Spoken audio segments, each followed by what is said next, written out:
don't overestimate yourself, but don't underestimate who you could be.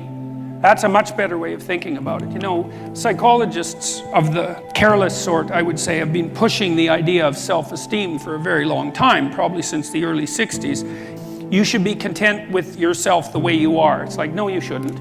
Seriously, like, you're nowhere near what you could be. You're not even close.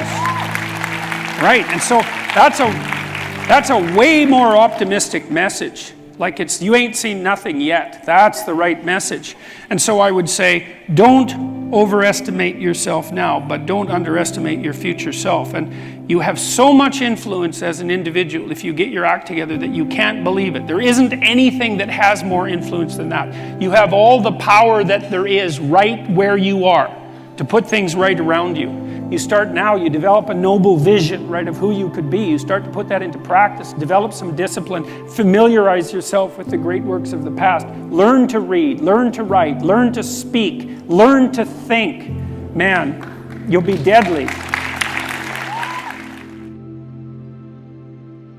What you could bring to the table that hasn't been brought to the table for years is an emphasis on individual responsibility. And the right way to do that, as far as I'm concerned, is to start with yourselves, is develop a vision for your life. You start to think about, if you could be who you could be, what would that look like? That's the beginning of a mature philosophy of being. If you could be the person that you would admire, who would that person be? How would you configure yourself? How would you configure your career, your education, your family, the use of time outside of work? If you wanted to be the noblest person that you could be, who was adopting the maximal amount of responsibility, how would that look? Then you need a strategy to put that into place. And that's the way you change things properly, and also the way you do the least amount of harm while you're changing them. And so it should be an individual focused set of ideas, and that way you can sidestep the identity politics traps, and that would be a very good thing. And I think a modern conservatism, which isn't really all that distinguishable from a classical liberalism as it turns out, is to put tremendous stress on the responsibility of the individual. And one of the things that's wonderful about that, as far as I'm concerned, and I made reference to this a few minutes ago, is that you need a meaning to offset the tragedy of life. Otherwise, you just suffer stupidly, and you tend to make people around you suffer the same way. The way that you find that meaning is by adopting as much responsibility as you can. And what's also so fascinating about that is, you know, you're characterized by an indefinite potential. And it isn't easy to understand exactly what that is, that potential, but you know, it's what people call you on when they say, you know, you're not living up to your potential, whatever that is. That potential will be called forth from you as a consequence of adoption of responsibility, because it won't manifest itself unless you take on a load. You're not going to develop in all the ways you could develop unless you set yourself a serious challenge, because it takes the challenge to pull that out of you, and also to motivate you to rid yourself of all the weaknesses and personality flaws that you've accumulated across the years, and to let those disappear and burn off you. You need to load yourself up before the demands of life will be such that you will discipline yourself properly. And a noble goal is a very good way of beginning that. The truth of the matter is, as far as I'm concerned, that each of us has enough potential character, power of character, let's say, if it's properly manifested, to contend with that in a noble way, and to rise above it, and to transcend and to deal with it in large part, because we can make the world a much better place than it is for each of us individually, and for our families, and for our community. And we can constrain the malevolence, at least in our own hearts, and perhaps have a positive effect on those around us as a consequence. And that actually does make things better, and we actually can do that. And that's where the meaning in life is to be found. And that meaning, you know, that goes along with the adoption of that kind of responsibility is actually the antidote to the suffering. You know that perfectly well, because all of you need a reason to get out of bed in the morning, especially on a rough morning, you know, when things aren't going so well in your life. And there will be plenty of times when things aren't going so well in your life. And you still need a reason to get up and get moving and get out there. And if you have adopted the responsibility at an individual level to make things better, given how bad they are, if you've adopted the responsibility to make things better, then you have a reason to get up. And so one of the things that I've been stressing to people is that there's very little difference between the meaning in life that gives you fulfillment and that engages you in existence and the willingness to shoulder as much individual responsibility as you can possibly handle. Those are the same things. And that's a really useful thing to know. And you kind of know this, right? Everybody knows this because, first of all, if you're not living up to your responsibilities, even to take care of yourself, the probability that you're going to be ashamed of that at some level is extraordinarily high. And so your own soul tells you that you're in error, so to speak. But also if you look at who you spontaneously admire, which is a good indication of where your value system really sits, you'll see that the people you admire are always people who take responsibility for themselves and responsibility for their family and responsibility for their community. Get your act together. You've got things to do in the world. The absence of your full being in the world leaves a hole that is filled by terrible things. At minimum, you have an ethical responsibility to ensure that the world doesn't devolve into something approximating hell. And at maximum, you have the responsibility, again, that is a heavy ethical responsibility, to do everything that's in your power to make things as good as you can possibly make them in this sophisticated manner that takes you and your family and your community into account. And it's on you, right? And that's meaning. You know, people say, well, I'd like to have a meaningful life. It's like, well, fair enough, but the price that you pay for the meaning that transcends tragedy is the adoption of responsibility for the catastrophe of existence. But that ennobles you, right? It makes you into someone strong and someone competent and someone who's worthwhile and who lives in a manner that justifies their own suffering. And there's nothing better than you could possibly do than that. Although there is a very large number of ways of looking at the world, or perhaps a near infinite number of ways of looking at the world, there isn't a near infinite number of ways of acting in the world in a manner that actually is successful.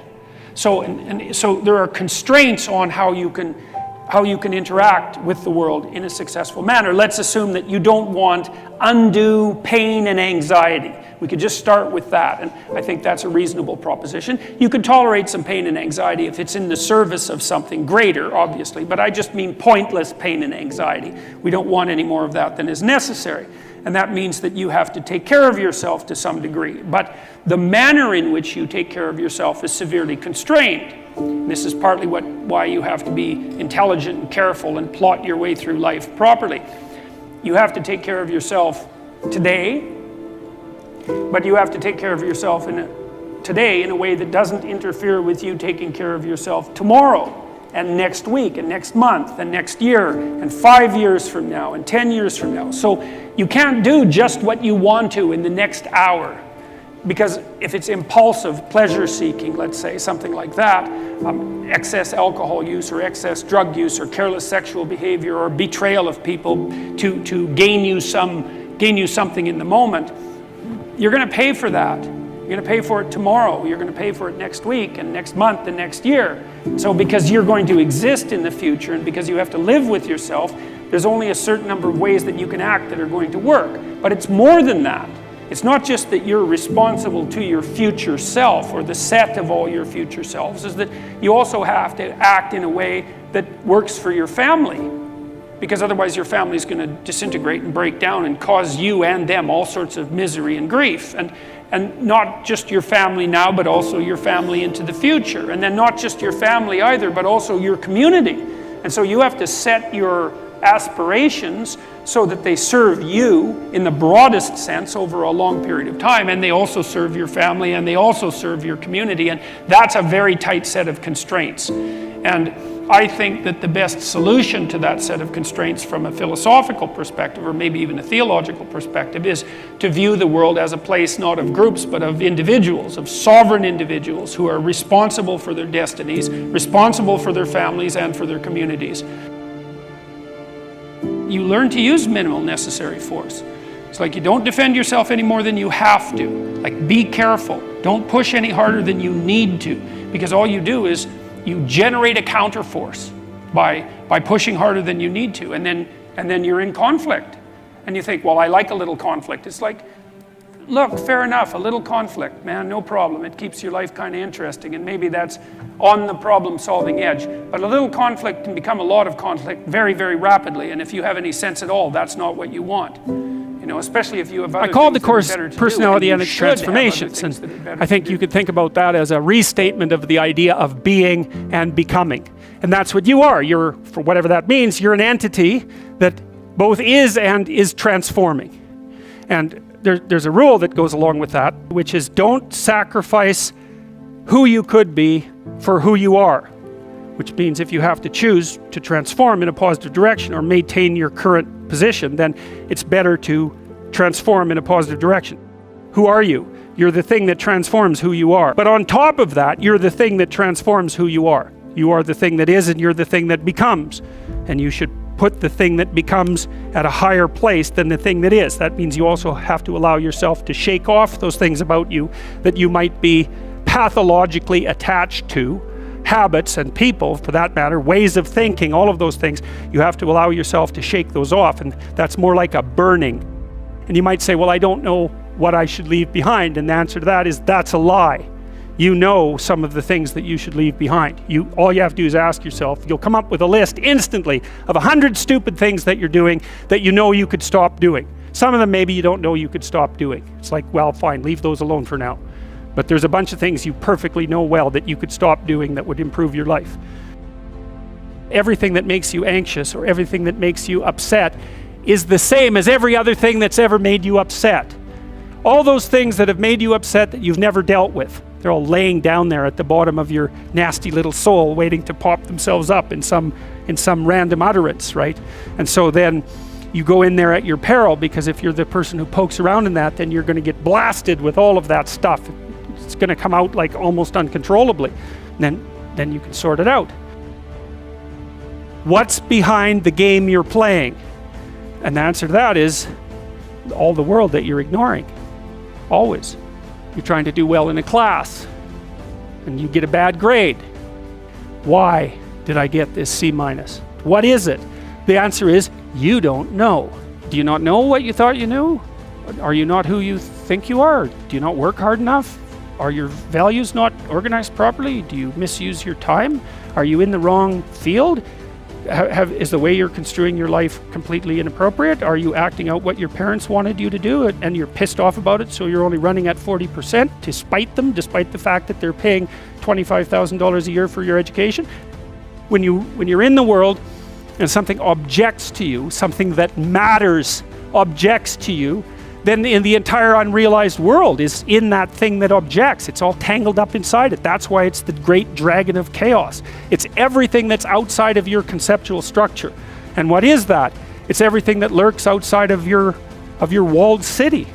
Well, you get your C- and you don't do anything about it. Maybe you're a little bitter and more resentful, and your study habits get a little worse. So the next time you get like a D+, and then you collect a bunch of Fs, and then you stop going to school, and then you stop showering. Right? Then you end up jumping off the bridge. And so that's how the dragon eats you when you don't pay attention to it. And so it's no bloody wonder that people avoid, you know. It's really no wonder that they avoid, because error messages contain within them the implicit world. Now, the upside of that is, well, they contain within them the implicit world. And the world isn't all negative. The C- can be the best gift you ever had, and that's the gold that the dragon hoards, right? That's exactly what that means. Every time you try to learn something, you're going to make a mistake, because what do you know? So you're going to make mistakes. And if the rule is every time you make a mistake, you're going to go jump off the bridge, then that's not a useful problem-solving strategy. And so when you make a mistake, you don't get to beat yourself to death with a club. You've got a problem. Something has objected to you. Then the question is, well, what does that mean? Well, maybe you're not looking at the world right. Maybe your goals are wrong. Maybe you're not acting properly. It's okay. So the question that arises when an obstacle emerges is, which part of this structure needs attention? And the first answer can't be all of it. Right? Because there's a piece that's broken somewhere, and then you might think, well, let's assume it's a little piece to begin with. That's the right mechanism. Watch the people around you like a hawk. Whenever they do something that you think is good, you tell them. Try to do something good. And creep right back into their persona. And they'll look around and see if anyone noticed. And sometimes they'll get punished for it, and then, well, then they won't do it again, so don't do that. But then, now and then you think, hey, I saw you do this. That was actually pretty good. I know you don't want to because you really want to dominate them. And you don't want them thriving, because then they'd be competition to you, and you wouldn't be able to go complain to your mother about what a miserable partner you have, and you know how delightful that is. So you have to forego all that pleasure if you actually helped your person develop. So you got to get over all that. It's really annoying. It's dangerous because they might outshine you. Well, good. Then you have someone to compare yourself to. That'd be a good deal. It's really rough with kids, you know, because parents will stop their children from succeeding beyond them.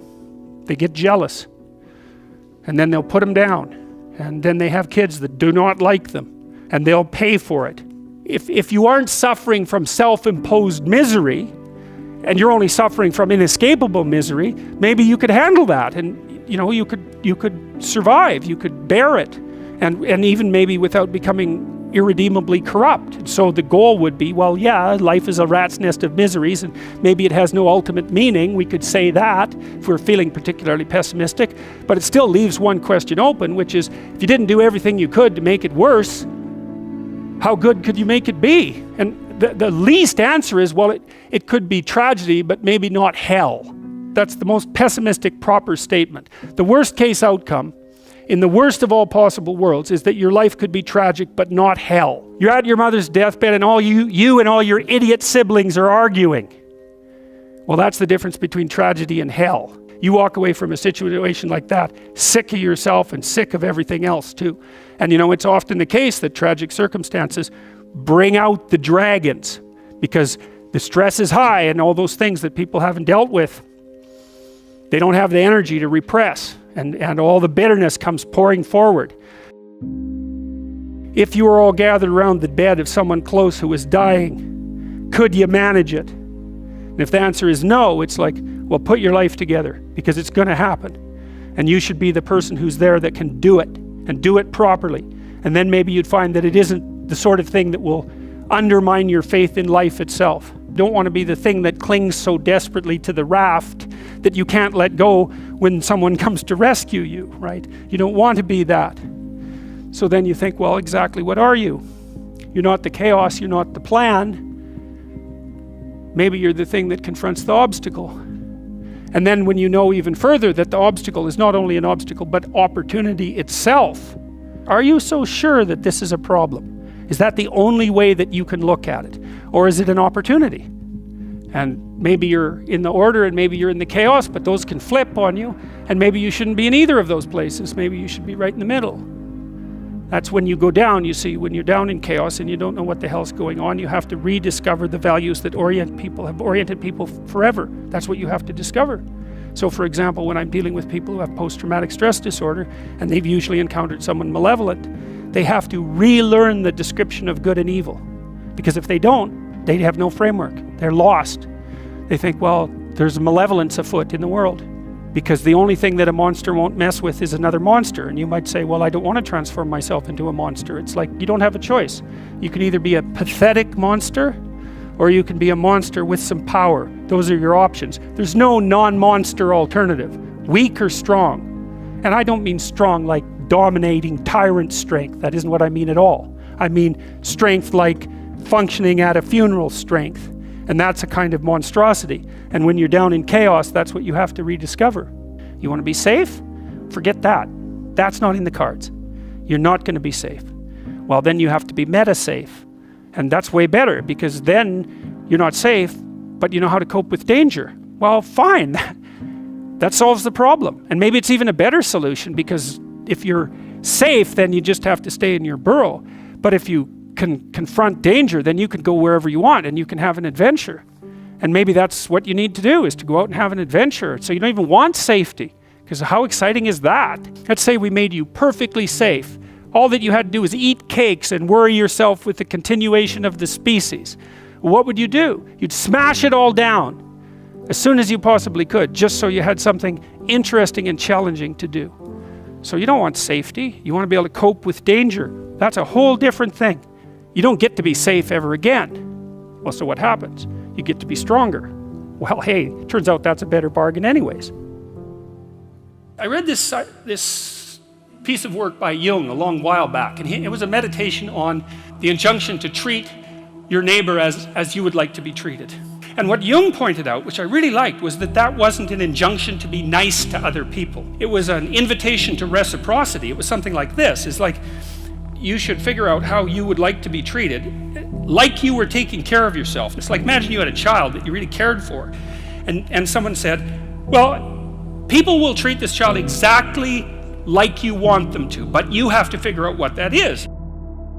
How do you want your child to be treated? You don't want everyone just to be nice to him, you know. You want people to challenge him, and you want people to discipline him, and you want people to tell him when he's wrong. It's like, you don't just want everyone to be nice. That's pathetic. It's pathetic. There's no challenge in that. You want to treat other people like you would like to be treated, well, then you have to figure out, how would you like to be treated? And while you'd like people to fawn all over you and just lay everything at your feet, it's like, no, that's not something you'd wish for someone that you were taking care of. Then there's an additional problem, which is, it's often the case that people will treat other people better than they treat themselves. It's a bit of a meditation on why people don't like themselves very much. I think there's two reasons, really, and one is that we're fragile and damageable and imperfect in multiple dimensions all the time. And that often just gets worse. Lots of things get worse as you get old, for example. So it's not necessarily that easy for a self-conscious being who's extraordinarily aware of his or her own fragility, but not just fragility, foolishness and errors. Like, you know yourself better than anyone else knows you, and you might have a certain amount of dislike for someone you know because of something they did, but you know everything you did. Jesus, that's a drag, man. You know, you have to carry that along behind. It's like, really, I did that, you know. You're weak and kind of useless and prone to temptation, and you know all those things, you know, that just shouldn't be that way. And then you're also capable of pretty vicious acts of malevolence, and so you also know that about yourself. And so it's a real existential question for people. It's like, why the hell should you take care of something as sorry and wretched as you are? Despite the fact that you're not all that you could be, the proper attitude to have towards yourself is the attitude that you would have towards someone that you genuinely cared for, and that it's incumbent on you to act as if you genuinely care for yourself, just like you would act towards someone that you actually cared about, some other person. It's a reversal in some sense of the golden rule, right? And it's a discussion of why that's necessary. And also, more than that, it's a discussion of why you have a moral obligation to do that. It's not just that you should because it would be better for you. You actually have a moral obligation to do that, I think, because you make the world a much worse place if you don't take care of yourself. So you should bloody well take care of yourself, you know. It's partly because you have something valuable to bring into the world. That's the thing about being an individual. It's the thing that Western civilization has always recognized, that as an individual, you have a light that you have to bring into the world, and that if you don't bring it into the world is a dimmer place. And that's a bad thing, because when the world is a dim place, it can get very, very, very dark. You need to take care of yourself because you're in the best position to do that. And it's necessary for you to take care of yourself. Despite the fact that we're mortal and vulnerable and self-conscious and capable, not only capable of doing terrible things, but actually do them. Despite all that, you still have that responsibility. I wanted to, hit the question as hard as I can to try to figure out, well, why people are contemptuous of themselves. And there's plenty of reason, that's for sure, but the reasons do not justify the mistreatment of yourself. Make friends with people who want the best for you. And that's a meditation on my own childhood and adolescence to some degree. I had friends who wanted the best for me and friends who didn't. And like you have an ethical responsibility to take care of yourself, you have an ethical responsibility to surround yourself with people who have the courage and faith and wisdom to wish you well when you've done something good and to stop you when you're doing something destructive. And if your friends aren't like that, then they're not your friends. Be careful about whom you share good news with. A friend is someone you can share good news with, you know. You go to them and you say, hey, look, this good thing happened to me. And they say, look, I'm so happy that that happened to you. Like, way to be. And they don't think, God damn it, why didn't that happen to me? And like, you know, you didn't deserve it. And here's a bunch of reasons you're stupid and why it won't work. It's like, that's not helpful. You know what, the other thing people are doing if they're trying to drag you down, let's say, is they're trying to see if you'll put up with it. Because they have this idea that maybe life isn't worth living and things aren't good, and that if they can besmirch, let's say, to use an archaic term, something that's pristine and good, then they demonstrate to themselves that there is no true ideal and that there's no necessary reason to be responsible and to strive forward. There is inequality. What that means is that there's always going to be people around that are better at something than you are. And that's a problem, because you can get jealous and you can get bitter and you can get resentful, and worse, you can get hopeless. You need an ideal because you have nothing to aim at, but an ideal is a judge, and you always fall short of the ideal. So how the hell can you have the benefits of having an ideal without having the crushing blow that goes along with having the judge that always regards you as insufficient? You need a goal, but we don't want to let your distance from the goal crush you. So you got to set up a goal, and then you got to make the goal, break the goal down into parts so that you can move towards it and you have a fairly high likelihood of doing it. So that's a bit of practical, I wouldn't say advice, because it's better than advice. It's some practical knowledge about how to go about achieving an aim. Set a high aim, but differentiate it down so you know what the next step is, and then make the next step difficult enough so you have to push yourself past where you are, but also provide yourself with a reasonable probability of success.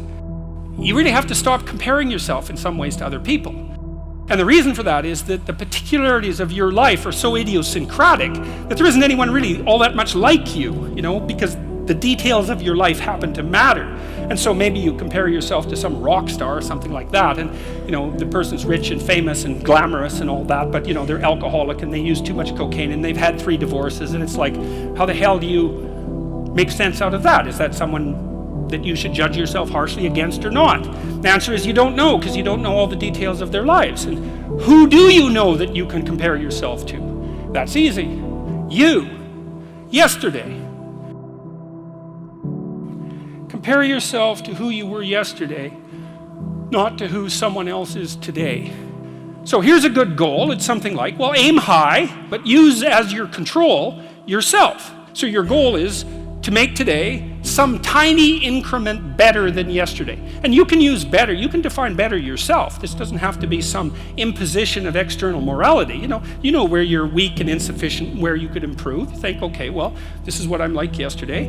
If I did this little thing, things would be just an increment better.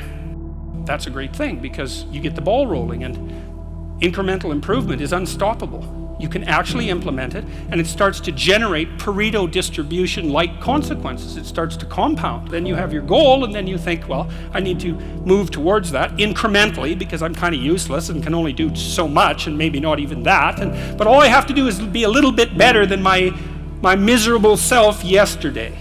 To listen to your resentment is one of the best things you can possibly do. You have to admit that it exists first, and then you have to admit to the fantasies that it's generating, and you have to admit to what you would regard as the way out of it.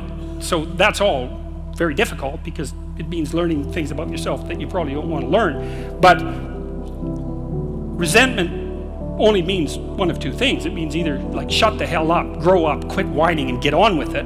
That's one thing it means. Or someone is playing the tyrant to you, might even be you, and you have something to say and do that you should say and do to put it to a stop. One of the general rules of thumb about how to be successful is to confront things that frighten you forthrightly and with courage. The goal should be, how could I conceive of my life so that if I had that life, it would clearly be worth living, so I wouldn't have to be bitter, resentful, deceitful, arrogant, and vengeful. Like, that's sort of the bottom line, right? Because that's what endless failure does to you. It's not good. That's what life without purpose and a goal does to you as well, because life is very hard. So you think, okay, well, I need to adopt a mode of being that would justify my suffering. And you can ask yourself that question. What would make this worthwhile? There's this old idea that you go into the abyss.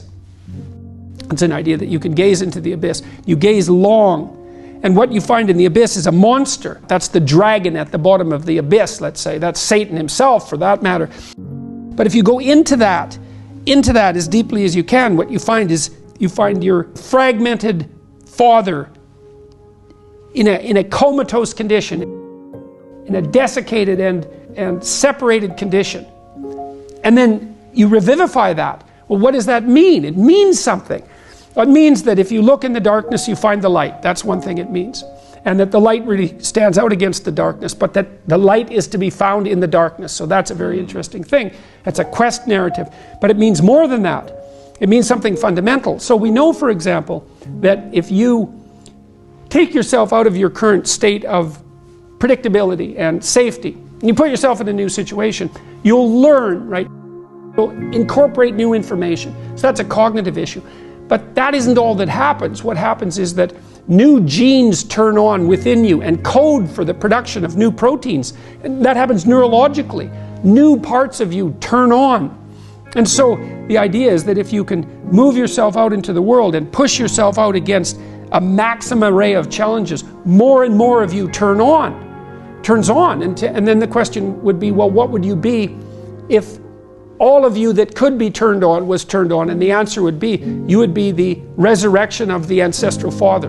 That's what you would be. And so that's why Christ says, I am the way and the truth and the life, and no one comes to the Father except through me. What that means is that if you take on the unbearable burden of being voluntarily, then that transforms you into the ancestral father. And that's true.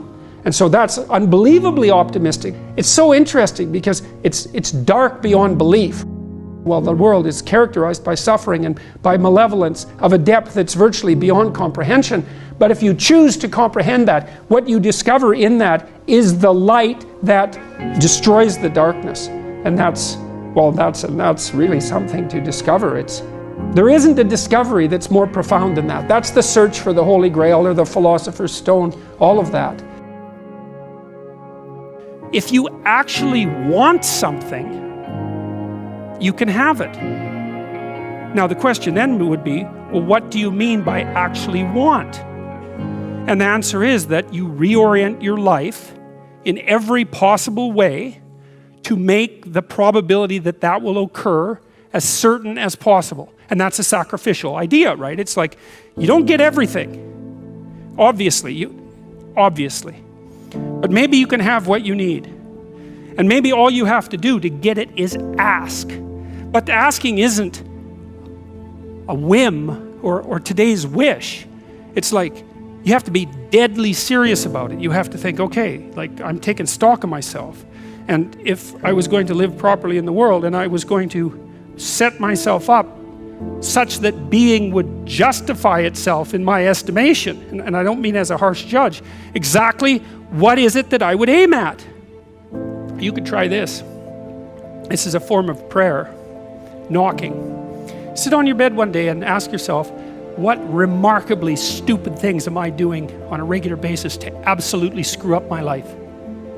And if you actually ask that question, but you have to want to know the answer, right? Because that's actually what asking the question means. It doesn't mean just mouthing the words. It means you have to decide that you want to know.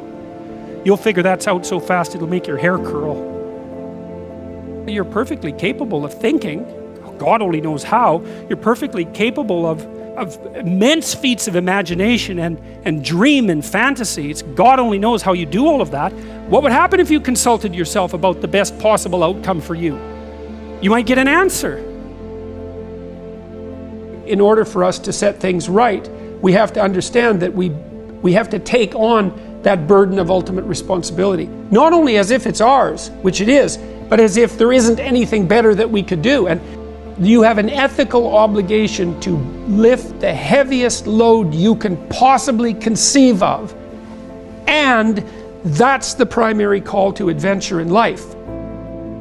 You need a meaning in your life to forestall the suffering and to make you strong enough to resist malevolence. Where's the meaning to be found? Rights, impulsive pleasure, and happiness? No. Responsibility? Oh, who would have guessed that? It's not part of the narrative. what makes life worth living is to pick up, take its catastrophe and embrace it and carry it, and to realize through that process who you are. When I talk to audiences about the relationship between responsibility and meaning, they inevitably go dead silent. There's not a rustle, there's not a cough. It's like, is that the secret? Is that the secret? Is that it's the voluntary adoption of responsibility? It's like, well, that's the central message of the West. It's like to pick up your cross and bear it, you know, and everyone's been told that, but they don't know what it means because it's not been articulated enough so that it becomes something that's practical. It's like, yes, look at the terrible responsibilities you have right in front of you. Your family is hurting, you're in trouble, there's problems in the world. It's like all of that's right there. And all you have to do is take responsibility for it. And then you've got what you need. It's something so magnificent that happiness pales in comparison. And so it's thin gruel happiness. And young people know that. They're pursuing hedonistic pleasure. And you know, no wonder. But there's nothing in it that's sustaining. And all it does is make you cynical. It's like, that's all there is? Another one-night stand? Another binge party? You know, and it's not like I have anything against, in principle, against some of that exuberant, youthful hedonism. Look, the universities have turned into places of parties. Why? Well, because that's what the students find best to do there. Well, that's not good. What you want to offer them is a reason to not party. It's like, no, you got to understand, you come to this class hungover. You're not going to be able to get it. You're not going to be able to write properly. You're going to pay a price for that hedonism. It's like, and the price will be too high for you to bear. It's like, oh, well, enough hedonism for me then. Like, I've got something important to do. That's the way out of that. Before you can be a painter who can paint what's beyond mere memory, you have to inculcate that discipline skill, and a lot of that is painful repetition and hard grinding work. It's the sacrifice of the present for the future. But once you manage that, then things open up. That's why we have disciplines, right? I mean, the words aren't there by accident. You have to narrow yourself first, and then you can broaden outward. And so that's part of the process of maturation. That's part of the sacrifice of childhood. Say, in childhood you're nothing but potential, but it's not realized and you don't know how to realize it. And so then the question is, well, how do you get to a point where you realize the potential? And the answer is, you sacrifice almost all of it to a single direction. And so that's the thing about growing up, is that when you're a teenager and a young adult, you have to sacrifice everything you could have been as a child to be the one thing that you're aiming at. But then that opens up. Everyone in their right mind knows that there's a million ways of doing things wrong, and one way, if you're lucky, to do things right.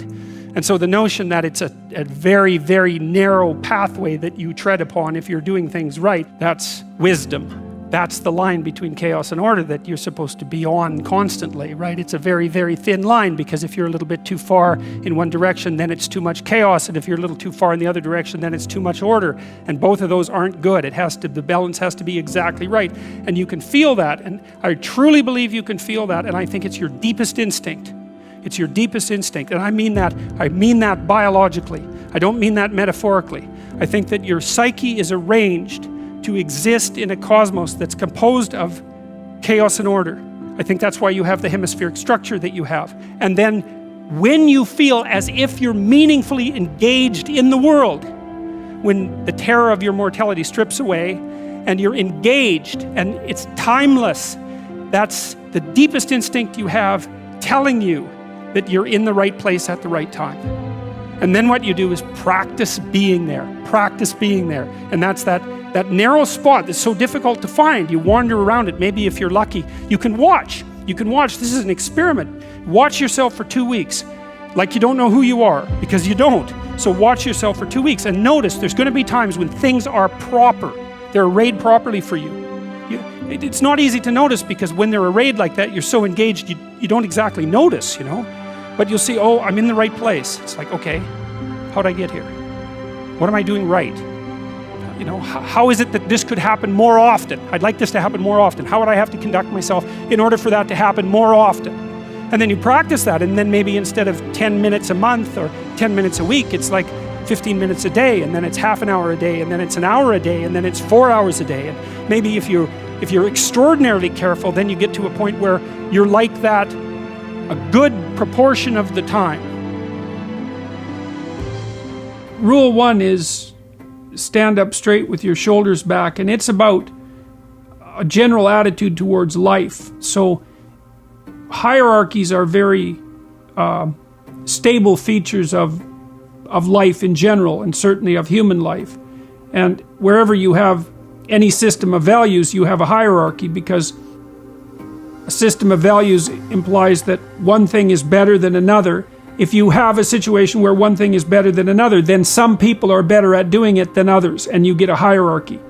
To stand up straight with your shoulders back is a literal injunction, but also a metaphorical injunction, because what you do when you stand up like that is you kind of expose the vulnerable surfaces of your body. It's an act of courage. It's an act of taking on the voluntary responsibility of contending with hierarchical organization and uncertainty. And it's a good physical manifestation of the moral courage that's necessary to live life properly. And it's something that leaders naturally embody. And that's true not only of human beings, by the way, it's also true of animals all the way down the biological chain. So the more successful creatures, let's say, are also those who comport themselves in an upright manner. And, you know, even in our common language, to be upright is not only something that we think about physically, but also morally, right? To be an upright person is to tell the truth and to act forthrightly and to do what you say you're going to do, and all of those things. So that's all of a piece. And so that's rule 1. Rule 2, which is treat yourself like you're someone responsible for helping. That's an extension of rule 1 in some sense. The idea would be that, you know, people are often ashamed and embarrassed and anxious because of their insufficiencies and failures and the incomplete nature of their characters and all the things they don't know and all of that. And so it's useful to develop and practice an ethic of detached self-regard. Like, it's not narcissism, it's not self-esteem, it's not grandiosity, it's none of that. It's just the clear realization that as other people have value and as it's necessary to treat them that way if you want anything in your relationships whatsoever to go right, so it's also necessary to develop that attitude towards yourself, despite the knowledge you have of all your inadequacies. And that's a really good thing to practice, because it requires practice, both the detachment and then that ethic of care. So, and then you want to act in accordance with your highest values. Now that means you have to figure out what those values are. If you act in accordance with your highest values, sometimes that makes your day-to-day operations difficult, because you have to confront unpleasant truths. You have to discuss things that you'd rather avoid. It would be easier to act to decrease conflict in the moment. But it's a very bad medium to long-term strategy. You have to engage in a certain amount of conflict, moment to moment, if you're going to say and do the things that are necessary in order to set things right in the medium to long term and for an increasingly large number of people. And that's also another guide to leadership, I would say. You need a broad-scale vision. You have to know what it is that you're doing with your life, let's say, generally speaking, but more particularly in the next 3 to 5 years. What do you want? What do you want from your friends, your family, your intimate relationships, your employment, your education, your care of your mental and physical health, your response to temptations like drug and alcohol use? If you could have what you wanted, if you could lay your life out properly, how would you be functioning across those 7 dimensions? Why would that work for you? Why would it work for your family? And why would it work for the broader community? Then that gives you a reason. And if you have a reason that's well thought through, that you find compelling, so that's a compelling story, let's say, the kind of compelling story a leader might tell, then that will provide you with motivation to do the things that are difficult that you need to do. So that's positive emotion, that motivation. It's a neurochemical system that runs on the chemical dopamine. It's the neurochemical system that underlies people's willingness to undertake something voluntarily. So we experience most positive emotion in relationship to a goal. And what that means is if you don't have a goal, then you don't have any motivation. And so what that means is you better have your goals well delineated, because that way you'll be maximally motivated. Now the additional advantage to that is that if you have your goals delineated and they're compelling goals for you, it also makes you less anxious and uncertain and stressed, because your pathway forward into the future is mapped, and that makes it more certain, and uncertainty causes stress and physiological load. Okay, so you want to have your large-scale vision, you want to have it thought out on a 3 to 5 year basis, you want to have it cover those 7 or so dimensions that we already described. You want to see why it's relevant to you and your family and the broader community. You want to break that down into your monthly, weekly, and daily practices, and if they can be routinized, then so much the better. And then that becomes built into you. So what happens neurologically is that when you do something new, you use almost your whole brain. That's a good way of thinking about it, particularly the right side of it, the right hemisphere. And as you practice something, the amount of your brain you use gets smaller and smaller and moves leftward until you basically build a effective little machine at the back that takes care of it automatically. Routinizing things decreases the cognitive and physiological load. It's a big deal. And if you routinize good habits, then they become part of your character and part of what people come to expect of you. To be precise in your speech does 2 things. It specifies your goal, and it reduces uncertainty. You see what you aim at. And I don't mean that metaphorically. I really don't, because you're a lot more blind than you think. There's a lot of the world that you don't see. You see most of what's in front of you in a very blurry way, like your peripheral vision is extremely low resolution. You see clearly a tiny focal area that's where you're pointing your eyes. And you point your eyes at what you want to pay attention to. And what you want to pay attention to is generally associated with what you want. So what that means is that the world reveals itself to you in relationship to what you want. And so that's really helpful, because you want to see the world so you don't stumble blindly through it and fall into a pit. You want to get to where you're going. And so if you specify where you're going very clearly, then that enables you to see the pathway forward. Now, the upside to that is that you can probably get to where you want to go. The downside is you also make your conditions of failure very explicit. And that's hard on people in the short term. You know, it's easy to delude yourself and to leave everything vague, because then you can't tell when you're failing.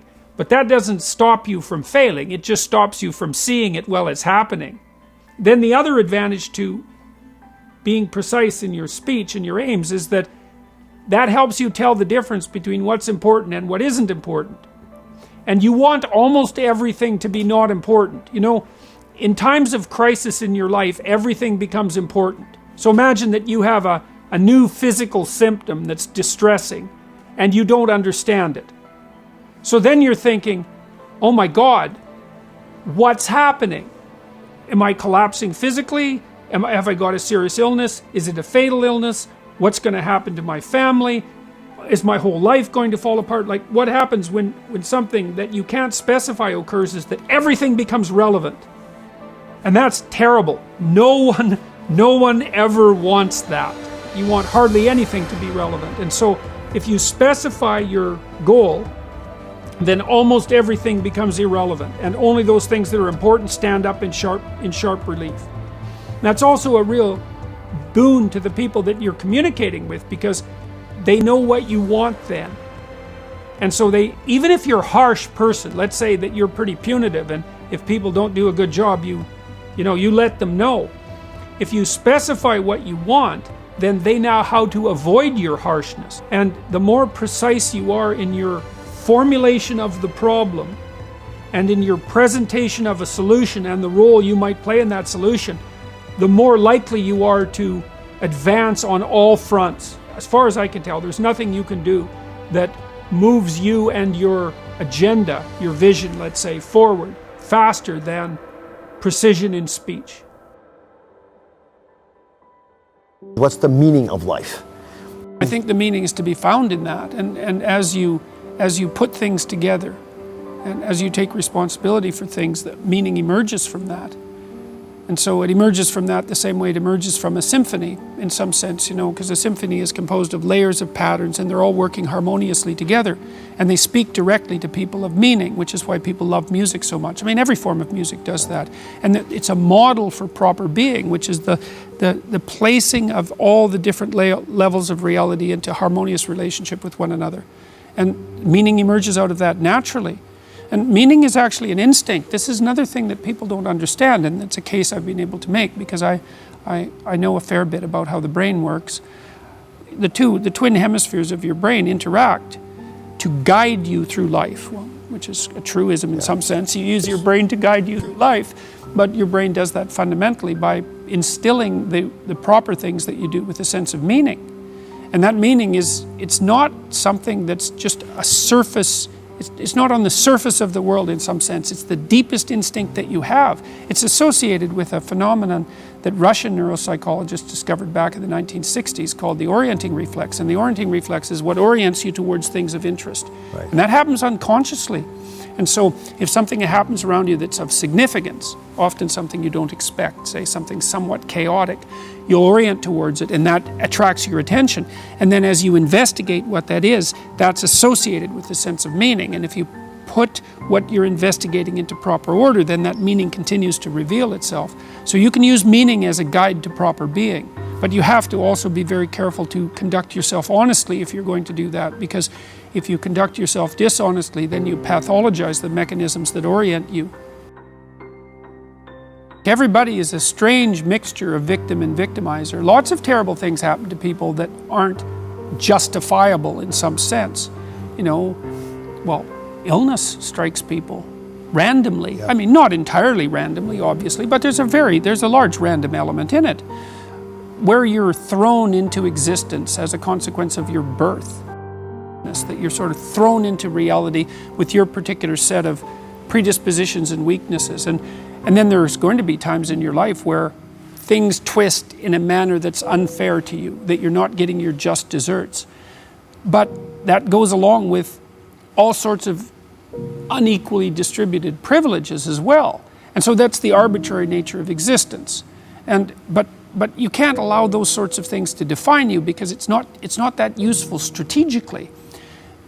When you're playing a card game, you're dealt a hand of cards. Yep. Well, what do? You play the hand the best you can. Why? Because all the hands are equal? No, because you don't have a better strategy than playing the hand that you're dealt the best you can. And that doesn't even mean it'll be a winning strategy, but because people don't always win. Sometimes we lose, and sometimes we lose painfully, and sometimes we lose painfully and unjustly. That's not the point. The point is you don't have a better strategy, and neither does anyone else. And then it's also not so obvious how privilege and victimization are distributed. If you take someone who's doing quite well in life and you scratch underneath the surface, you generally don't have to scratch very far until you find one or more profound tragedies of the past or perhaps of the present. No matter how well protected you are in the world, you're still subject to illness, you're still subject to aging, you're still subject to the dissolution of your relationships, the death of your dreams, death itself. So vulnerability is built into the structure of existence. Now, if you start to regard yourself as a hapless victim, or even worse, an unfairly victimized victim, well, then things go very badly sideways for you. It's not a good strategy. You end up resentful, you end up angry, you end up vengeful, you end up hostile. And that's just the beginning. Things can get far more out of hand than that. So strategically, it's a bad game. It's better to take responsibility for the hand that you've been dealt. You've got no better protection in life than doing that. We've had a long conversation in our culture about the necessity for self-esteem and happiness, and that's not what I'm talking about. I tell my audiences and my readers very straightforwardly that life is difficult and that there's a lot of suffering in it, and that you have to learn how to conduct yourself in the face of that.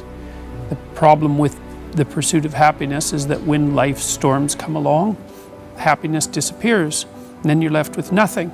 And so you need to pursue something that's deeper than happiness. And if happiness comes along, well then, hooray for you. You don't want to despise it because it's fleeting, but it's much better to pursue things that are meaningful than things that make you happy. It's deeper, and it orients you more appropriately, and it keeps you centered in your own life. It makes you more useful for your family and your community. So that's one thing. And it's a relief to young people to know that the baseline conditions of life are difficult, but that you can still prevail. So it's a funny message in some sense, or a strange message, because on the one hand it's somewhat pessimistic. Now I talk about suffering and malevolence also, but I also emphasize the fact that despite that being the base conditions of existence, people are tough enough to prevail. So that's one element of it. The other element is the necessity of responsibility. So a lot of what people find in life that provides them with a sustaining meaning is a consequence of not the pursuit of rights or the pursuit of happiness or the development of self-esteem, but the adoption of responsibility. And the more responsibility, in some sense, the better. Responsibility for yourself, for making sure that your life lays itself out like it should, responsibility for your family, responsibility for the community. It's people who take responsibility that are the ones that you admire, and that's the right pathway through life. That's where meaning is to be found. Even though life is suffering, if you're sufficiently courageous and forthright and honest, let's say, in your approach, and you don't shy away, what you'll find is that there's something within you that will respond to the challenge of suffering with the development of ability that will transcend the suffering. So the pessimism is, yeah, well, life is rife with problems at every level. But the upside is, if you turn and confront that voluntarily, that you'll find something in yourself that can develop and master that. And so the optimism is nested in the pessimism, and that's extremely helpful to people, especially people who are struggling, because they think, oh my God, life is so difficult, I don't know if I can stand this, there must be something wrong with me. Does anybody else feel this way? And you can say, yes, everyone feels that way at some time. But that's, and it is as bad as you think, but you're more than you think you are. You're more than you think you are. The goal in life is to conduct yourself so that life improves. At least so that undue suffering is forestalled. But more than that, so it's to constrain malevolence and suffering to the degree that that's possible. But then also to work for a positive improvement in things at every level. And that's how you should orient yourself. One of the things about what I do is that I'm always trying to take high-level abstract truths, fundamental truths, and to make them concrete and practical so that you can implement them in your day-to-day life. Because it's the connection between those abstractions and practical action that really cements their meaning and makes them comprehensible. And this idea of incremental improvement is a great one. If there are things about your life that are bothering you, or things about the world that are bothering you, then you want to decompose them into solvable sub-problems. And you do this, if you have a child, this is the sort of thing that you do naturally, right? Because you want to set your child a challenge that's sufficiently challenging to push them forward in their development. So that makes it meaningful for the child. That puts them in the zone of proximal development, which is where proper maturation takes place. They'll find that intrinsically meaningful. You want to make it challenging, but also with a reasonable probability of success. And there's an art to that. So you want to set yourself a task that's difficult, but not so difficult you can't attain it. And then what happens is that you step up improvement across time, incrementally. And there's also a certain element of humility to it, right? Which is, don't bite off more than you can chew, right? Don't set grandiose goals, but incremental improvement will get you a tremendous distance. What you do as a clinician, as a clinical psychologist, as a psychiatrist, is if people are afraid of something, afraid of something that's standing in their way as an obstacle. Like maybe you're trying to develop your career and you're afraid of public speaking. Well, I could try to calm you down about your fear and protect you from the challenge that would be associated with public speaking. You say, well, you never have to do that. Or I could say, no, look, you have to learn to present yourself more effectively in public if you're going to develop your career. And you're afraid of it. So let's break down what you're afraid of into 10 steps or 20 steps until we can find a step that's small enough so that you can actually master it. And let's assume that with 3 years of diligent practice that you could become a competent public speaker, at least one that isn't terrified. And with 5 years you could become an expert. And let's decide how relevant that is to your future prosperity and thriving. And then let's assume that if you break it down properly and take it on step by step in this incremental way that we discussed, that you'll actually master every single bit of it. And the thing that's cool about that is all the clinical evidence shows it works. And not only that, that's actually how you learn in life.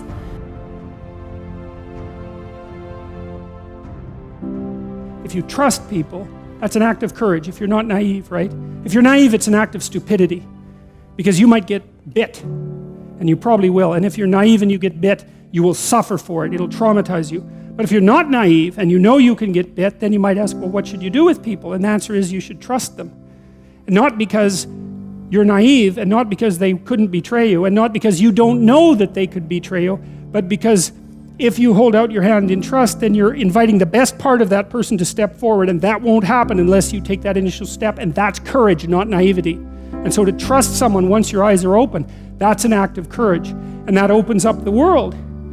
You can withstand it, a fair bit of the catastrophe of life, by establishing the proper covenant and by acting in a trustworthy manner and extending your hand to people properly. So then you might say, well, what would be the upside if we really determined to act honestly? What do you think it is that people would be able to do with the world if we stopped acting in a corrupt manner? I mean, what is the upside? Do you think we could, how far back could we push aging, do you think? If we hit it hard for 50 years, could we triple our lifespan? It wouldn't surprise me. You know, all these terrible diseases that beset the planet, we could get rid of them. There's no reason for hunger and starvation. We make enough food. It's like, what would happen if we stopped acting badly? How much better could things get? Well, you start locally, I think. You start with yourself and you start with your family. But what's the assumption here exactly? What is the upper end for humanity? I mean, who's going to say, right? Who's going to say, especially in this day and age, man? There's so many things happening that you can't even comprehend them. What could we do if we put all of our effort into it? Well, you can experiment with that because you can start in your own household. You can start in your own room. And you can make miracles happen in the confines of your own space. There's no doubt about that. All you have to do is try. You'll see that that happens. And people are writing to me and telling me that they're trying this and that that's exactly what's happening. Who knows how tough you are? And maybe you find out by going out to find out how tough you are, right? So you take on a challenge, one that you think you can master, that's just a bit beyond your grasp, and you master it, and then you're a little tougher, and you think, hey, that worked out pretty well. And so then you're more of a monster.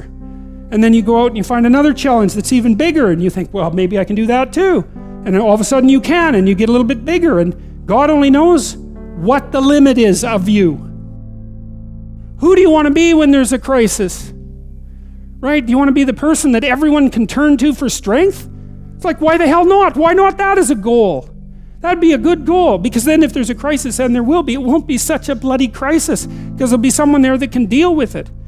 You have to contend with death and suffering, and you have to be ready for it, and you have to be there for the person, because that's all they're going to have. And so there's a goal, man.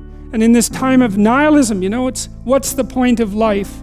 People ask, and they're taught that at universities. What's the point of life? Everything's interpretation. Humanity's a cancer on the planet. You know? Well, how about no? How about not that? How about that there's something to us?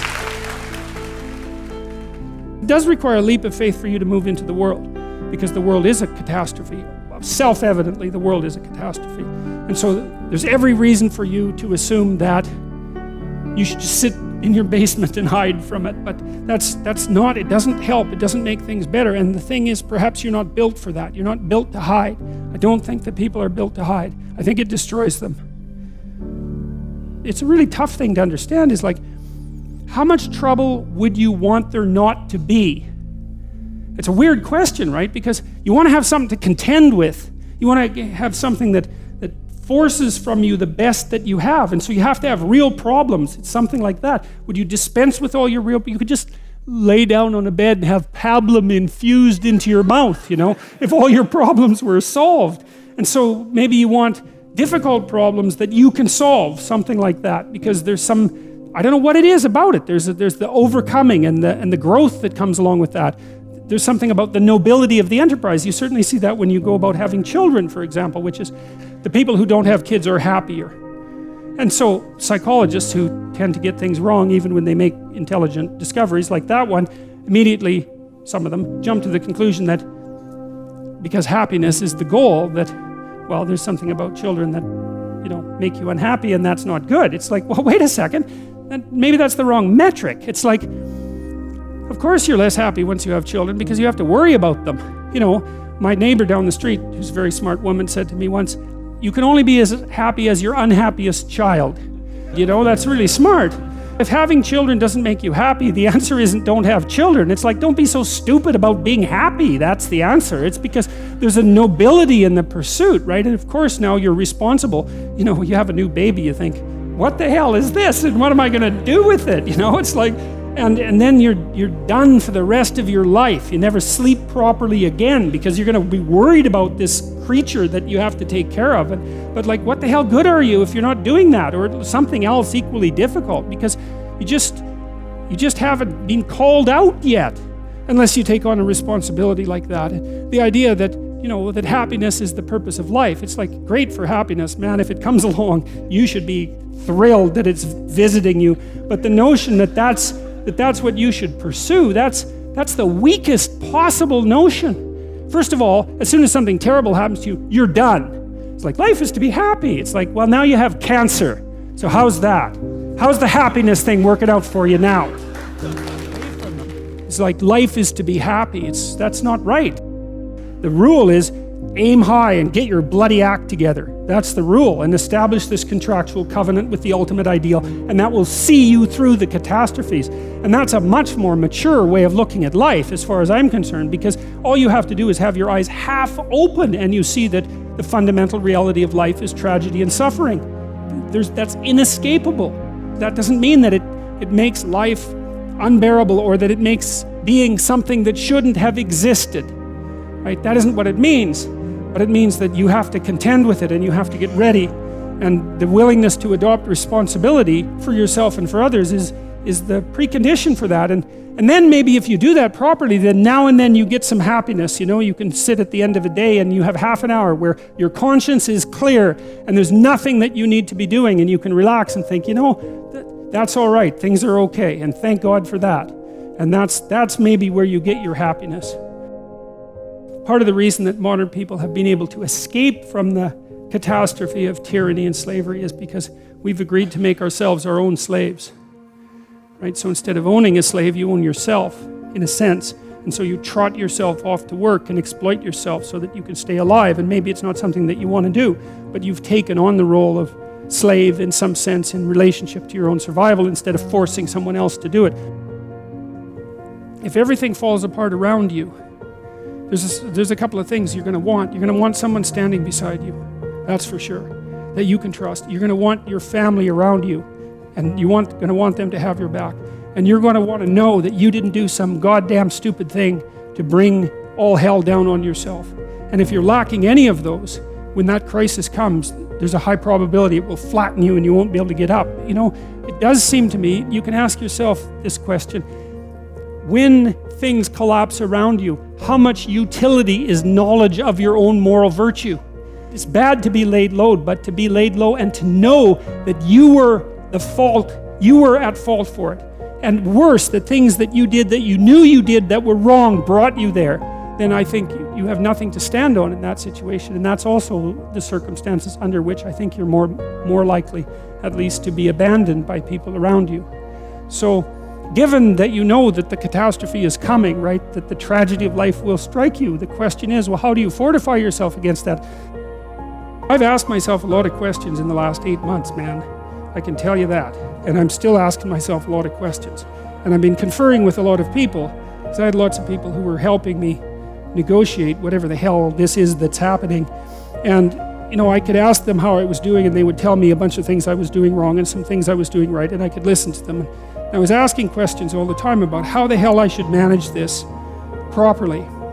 And you know, what I was trying to do, and what seemed to serve me properly, was to figure out how to do it correctly. That was the issue. It's like, I didn't really care what happened, and I guess I really don't care what happens, but I do care if I do it correctly, because I don't want to screw it up. I don't want to screw things up. And that seems to be a reasonable goal for people. I mean, wouldn't you like that as a goal, that you don't screw things up? Because you can't control you know, your life isn't fully under your control by any stretch of the imagination, but it might be nice to not have your conscience eating at you saying, look, you know, you had a big opportunity there and you mucked it up because you're weak and blind and you didn't listen. That's no good. The catastrophe is bad enough, as I said, without you being the bloody source of it. Tell the truth, or at least don't lie. And the reason for that is that that's a very good starting position to straighten out your life. It's really helpful to be careful about what you say and to not say things that you know are false. I mean, it's not a straightforward thing to do, and that doesn't mean you get to tell the truth as a weapon. That's not the truth. That's a partial truth masquerading as truth to use as a weapon. I mean, you have to be sophisticated about it. But it's very useful to discipline yourself not to use your language in a manipulative manner. It doesn't work. It's a very, very bad medium to long-term strategy. And your life will become much simpler in a good way, much less anxiety-provoking, and much more exciting and adventurous if you just say what you think. Or even more importantly, don't say things you know to be untrue. One suggestion I have for people is that they listen to what they say and feel how it makes them feel physically. And what you'll see if you start to pay attention is that some things you say make you feel like you're standing on firm ground, and other things that you say disconnect you and produce a feeling of disunity and weakness. And you might think, well, that's worth it because I'm manipulating the world in some particular way to get what I want, and it'll probably work. It's like, it's not worth it. It won't work. It will kick back, and you will be punished for it. So one of the things that I've learned as a clinical psychologist, which is actually quite a terrifying thing to learn, is that it's terrifying when I think of my own life. I've never seen anyone get away with anything, ever.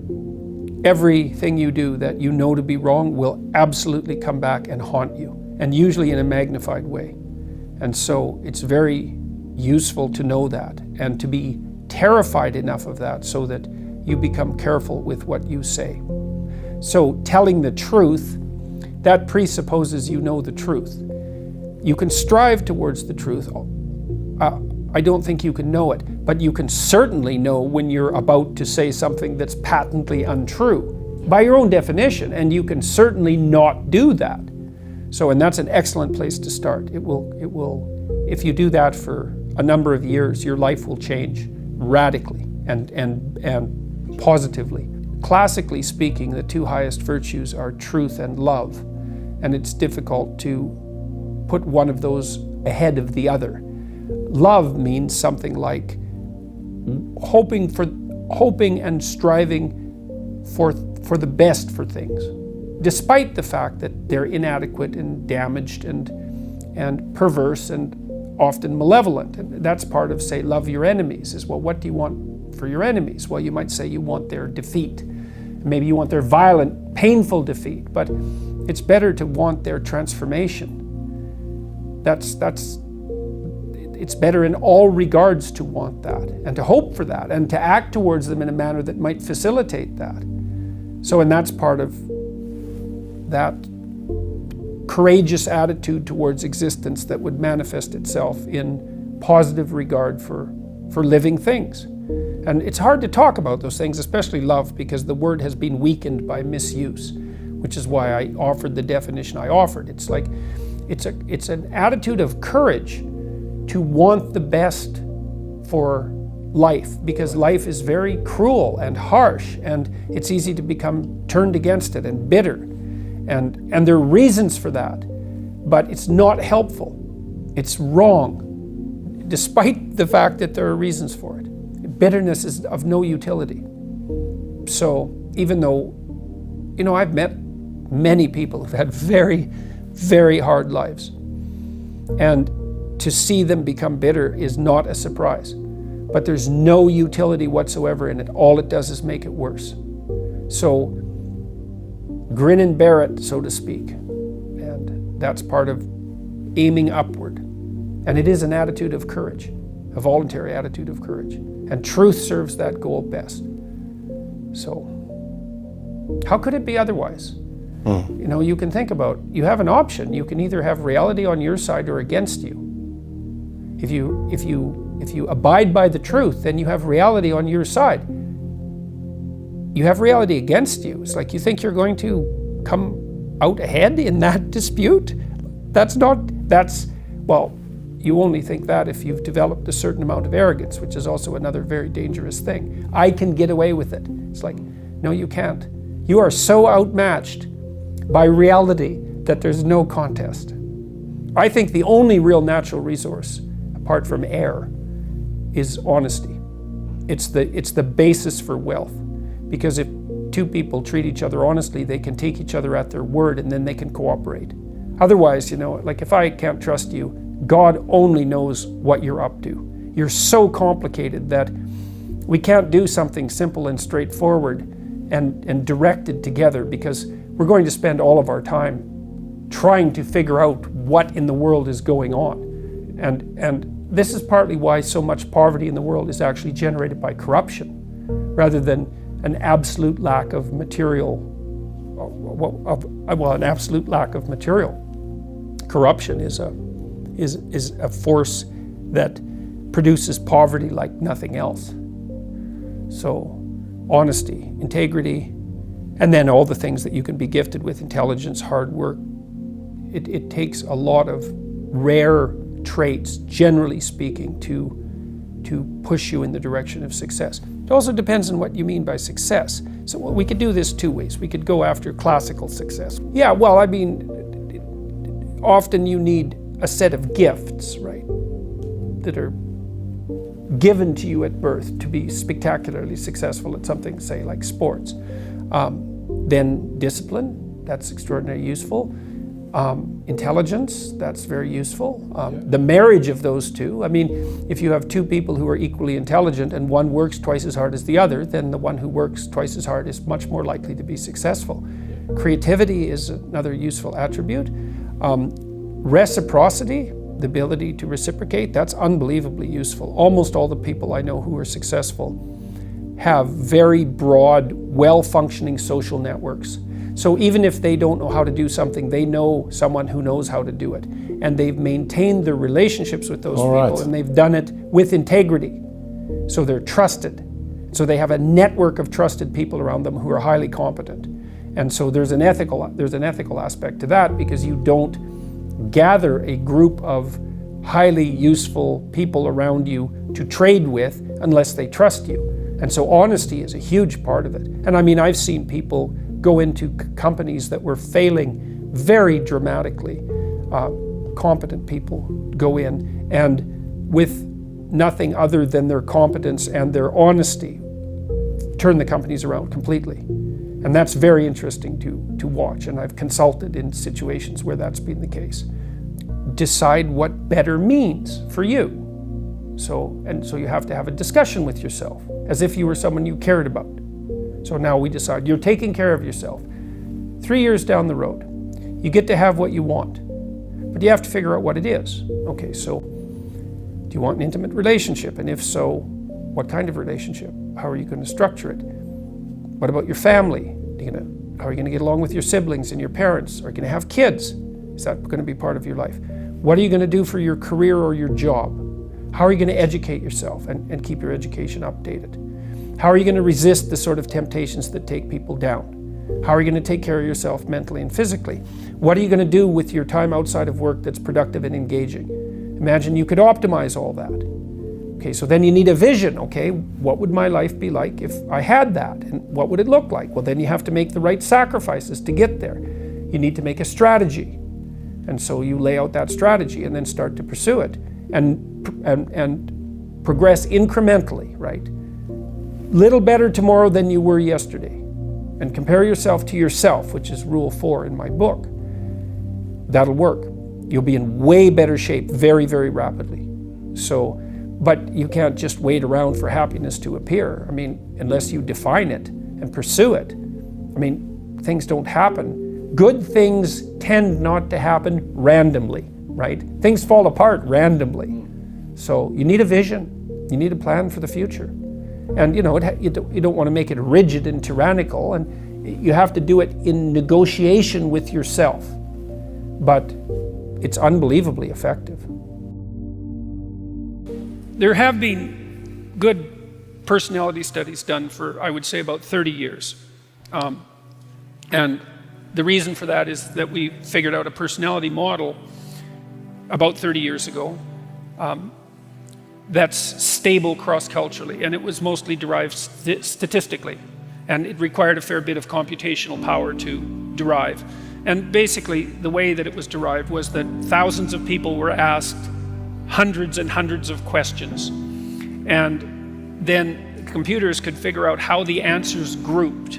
So if you were likely to say yes to question A and also to question J, maybe that was a tendency across a large group of people, and so you could assume that there was something similar about question A and J, and you could sort the questions into groups. And it turns out that questions about personality sort into 5 groups. And there's some argument about exactly the right number, but it doesn't matter. It's somewhere between 5 and 7, and you can break the 5 down into 10, but whatever, we've got a pretty good overall descriptive structure, like the periodic table of the elements for personality. If you're an extrovert, man, it's like you want to be where the action is. You want to be where the party is. You're telling jokes and you're setting up social occasions, and you smile a lot and you talk a lot and you want people around you all the time. And a tremendous amount of that is influenced genetically. And you can tell that if you have children, because your children are like that. My son's quite extroverted. Well, my daughter is as well, but you know, he was a flirt when he was 9 months old. It was ridiculous. My wife used to pack him along on her back on one of those little, and I would do the same thing, on one of those little, you know, those little baby carriers. And I can remember one time we were on a cruise ship, just taking a small cruise from Maine to Nova Scotia, and we got on the boat, and we were wandering through a group of people, and it was like being with a rock star, because he was sitting in the back of the little baby holder, smiling away, you know, like flirting like mad and waving at everyone, and that was there right at 9 months. And so people differ in extroversion, and that's positive emotion. They differ in neuroticism, and that's negative emotion. Some people are much more sensitive to depression and grief and anxiety. Their threshold for threat is a lot lower. Some people are agreeable rather than disagreeable, and agreeable people are very empathic and self-sacrificing. And the empathic part is good because, you know, it's useful to be empathic, especially if you're caring for people who are in real trouble. But the self-sacrificing isn't so good. That can make you resentful and also decrease the probability that you're going to be successful in your salary negotiations and so forth. So those of you who are agreeable and have a hard time standing up for yourself and fighting, you know, you'll fight for other people but not for yourself. It's a very good skill to develop, that ability to watch your resentment and see what you need and then make a case for it. It's a hard thing to learn. People differ in conscientiousness, that's orderliness and industrious, and they differ in creativity, which is openness. And a lot of that's genetic. It's there to begin with. Now you can move that with the environment, you know, but you know, you have a character. It's there. Liberals are higher in openness, that's trait creativity, and lower in conscientiousness, especially orderliness. And that seems to be because they believe, or their let's say their niche is an informational niche. They believe that the free flow of information is worth the risk. So that'd be the free flow of people across borders, the free flow of ideas across borders, the free flow of concepts across categories. They'd rather that the borders were permeable. Now the conservatives are low in openness and high in conscientiousness, especially orderliness, and they take the opposite tack. They think, well, yeah, there's danger in too much openness. There's danger in borders that are too permeable. Things can change too fast. Entire societies can become destabilized, and everyone can end up not knowing which way is up. And the thing is that both of those attitudes are correct. It depends on the time.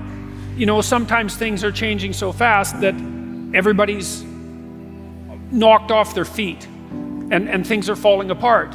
And sometimes things are so rigid that there isn't any new water flowing and everything's ground to a halt. You see that in corporations very often, where they get ossified and then they collapse. You know, the average Fortune 500 company only lasts, I think now it's only 24 years. And the duration of their occupation of the top Fortune 500 space is getting shorter and shorter every year.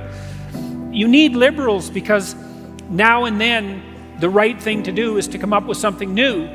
And you need conservatives because now and then the right thing to do is to do what everybody has always done. So, you know, Silicon Valley tends to be liberal. Everyone knows that. And the reason for that is that there's a tremendous number of entrepreneurs there. And entrepreneurs tend to be high in openness and lower in conscientiousness. So they're creative, but they're also willing to break rules, you know, which you kind of have to do. Hopefully not to a criminal extent. Well, you know, it's tricky when you're trying to establish something new, because look at a company like Uber, you know, they had to bend the rules to be successful. And those companies that have rented those scooters out and put them on the streets everywhere, you know, they just kind of went ahead and did it. It's not something an orderly person would do because they'd ask for permission, whereas the people who started these scooter rental companies just said, well, what'll happen if we put them everywhere? And the answer was, that seemed to work. But you have to have a rule-breaking proclivity in order to manage that. But the thing is, if you're an entrepreneur, you need conservative people, because once you've figured out how to do something, and then you want to run it algorithmically, you know, you want to run it by the rules, well then it's the conservative types that are going to be really good at doing that and making sure that the I's are dotted and the T's are crossed and show up for work on time and have stable marriages and be reliable. And their problem is it's easy for them to get stuck in a rut. So attend to the person you're listening to as if they might know something you don't. It's like, I really find it interesting to talk to people whose political opinions differ from mine. And for me, that's mostly meant talking to really strong conservatives, because I would say temperamentally I tilt in the liberal direction, although it's very interesting to talk to people who don't share your political views if you listen to them, because they'll tell you all sorts of things about why they think that you just don't understand. And it's not that they're wrong, it's that sometimes they're wrong and sometimes they're right. And the whole point of free speech, as far as I can tell, the deep point of free speech is that, you know, it's all as if we're riding on the back of a giant snake and it's twisting and turning all the time, and we're trying to figure out how to stay in the center so that we don't fall off the sides, you know. And sometimes it's time for a bit of a tilt to the left, and sometimes it's time for a bit of a tilt to the right. And the only way you can tell when that time is by having a discussion about it. It's not the fact that the conservatives are right or that the liberals are right. They're both necessary, annoying as that is. I think there are times when there are objective facts that present themselves in the political sphere, but most of the time political discussion is more like marital negotiation, you know. And it's right when it works in the world. That would be the first thing. Like, let's say you have a plan and you implement the plan, and the plan turns out the way that you expected it to. It's a pragmatic definition of truth. Okay, that plan, flawed, no doubt that it was, imperfect, no doubt that it was accurate enough so that when you implemented it, it justified its own structure. That's a lot of the way we judge truth in the world, right? Is you think you're right if you do something and it works. And that doesn't mean you're 100% right, and it doesn't mean it's going to work forever, but because you're ignorant and because your knowledge is limited, that's kind of what you've got. And so that's one form of truth. And then another form is, well, can we agree in a negotiated manner? I mean, I've been trying to identify 100% truths, the 100% truths, let's say, that sit at the bottom of our societies. And one of the things that I believe to be true is that the idea that the individual is properly sovereign, I believe, is as true as any idea that human beings have ever come up with. I think that that idea works. Not everyone would agree with that. But the more complex the situation, the harder it is to extract out something approximating an objective truth. And so then so much of it depends on negotiation and discussion.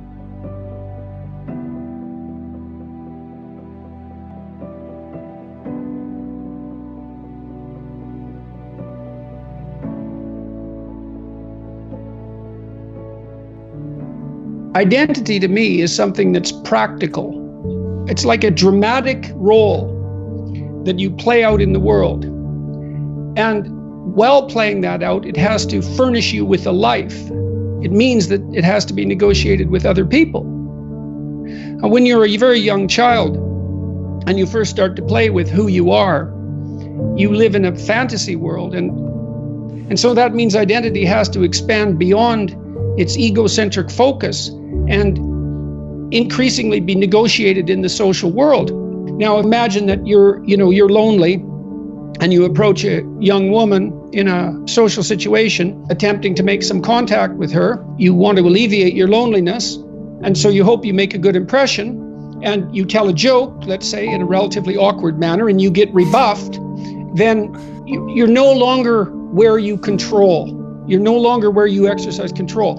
And that brings up all sorts of specters immediately. It's like, well, why were you rebuffed? Well, maybe all women are to be despised. That's one theory. Maybe there's something deeply wrong with you. Maybe you're having an off day. Maybe it wasn't a very good joke. So when you don't get what you want, then a landscape of questions emerge, and those questions can resonate through different levels of your identity, from the trivial, oh, I told the joke wrong, to the profound, there's nothing desirable about me and I'll be alone for the rest of my life. It has to go through that period before you can emerge as a genuine individual, which means you have to know the rules of the game before you can break them. But not being able to abide by the rules is not anything like being a genuine creative individual. Those are not the same thing. And there's plenty of attempt to confuse the two things, because it's much better, if you can't follow the rules, to view yourself as an avant-garde revolutionary than as a failure. And it's not like I don't know that social molding crushes. Obviously it crushes, and everyone feels that. These are existential problems. Everyone deals with the tyranny of culture and the fact that it does want you to be a certain way and not other ways, and those ways might not be in keeping with the deepest elements of your nature. Well, tough luck for you, because you're also the beneficiary of culture. And so you have to offer it your pound of flesh. Now, you shouldn't do that at the expense of your soul, but you shouldn't stay an immature child either. So what happens is that if you act out your identity, if you act out your beliefs in the world, and what you want doesn't happen, what happens is that your body defaults into emergency preparation for action.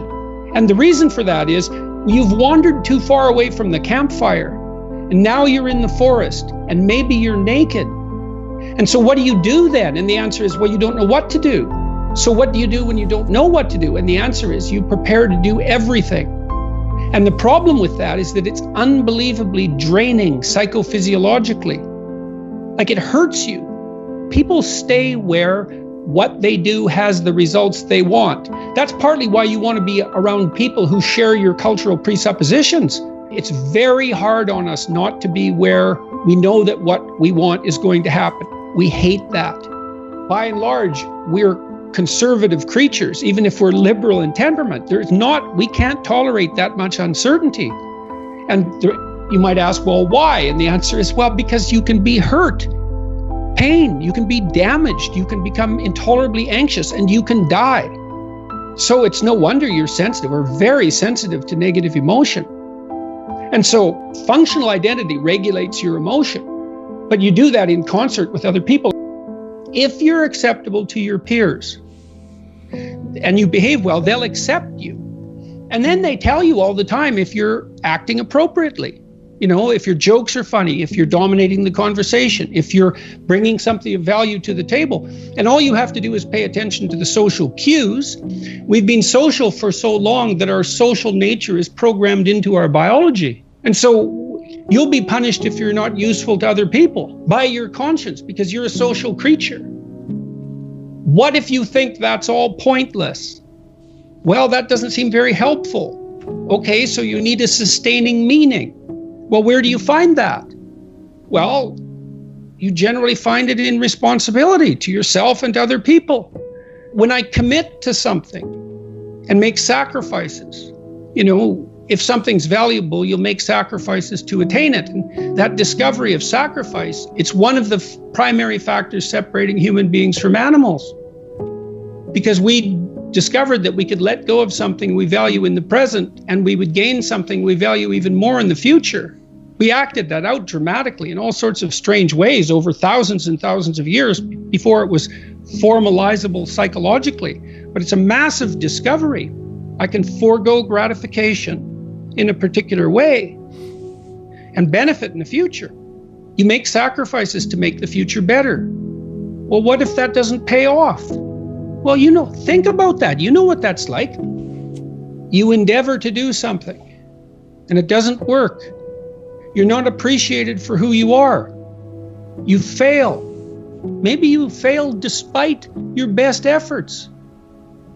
Well, are you rejected by God? Well, it's as if you're rejected by God. Does it make you resentful? Does it make you bitter? Does it make you want to pull down the successful? The answer to that happens to be yes. You know, it's harsh that the rewards of life are indiscriminately distributed. It's hard on everyone, but it doesn't help. It doesn't help to become bitter. And it's not like I don't understand the temptation. And I see this in this culture war. I see this resentment. It colors the definition of identity. This attack on meritocracy. It's an attack on merit itself. You're lucky that there's such a thing as a job, or better yet, a career. You're lucky that there's such a thing as friendship, as marriage. All of these social institutions. And how do we know when something needs to be changed? We don't know. So we have to argue about it. And in order to argue about it effectively, we have to be able to talk to each other across our identity boundaries. And then we can decide, well, should this be maintained or should this be transformed? We have to strive not to be wretched. There's something that doesn't seem fair about that. Why couldn't we just be happy being who and what we are? Why is it that we're punished if we don't strive? Well, I don't know. We're negentropic organisms, right? I mean, we have to maintain this incredible complexity in the face of a dissipating universe. It requires effort. The positive emotion that we find sustaining is experienced in relationship to an unachieved goal. It's hope that drives us forward. We want something, and if we see ourselves moving towards that, then we're in the grip of the positive emotion that we find sustaining. It isn't the attainment. Attainment is satiating. Attainment shuts down the system that has been striving for that particular object of attainment. If you're hungry and you eat, you stop being hungry. Now, that's good because the hunger is gone, but that whole frame disappears. You can no longer strive within that frame, and you need a new frame to strive towards. Don't you have a conscience? Doesn't it bother you? And then, can you control it? And the answer to that is almost inevitably no. It calls you to account. And why? Well, because you've deviated from the ideal. Whose ideal? An ideal that's making itself known within you, at least insofar as the objection arises. You wake up at 3 a.m. and torture yourself for your iniquities. And you would think, well, I could just shut that off. It's me, after all. But you can't shut it off. You're nothing compared to your conscience. Now, it's strange because you can ignore it, you can not live according to its dictates, but it's not going to leave you alone. I took what I learned about what happened in the Second World War seriously. It's like, wow, we can be really bad. We should do something about that. Like, that was unacceptable. We're getting so powerful that each individual is now a force of almost unimaginable destructive power if they so choose to be. That power is going to continue to increase.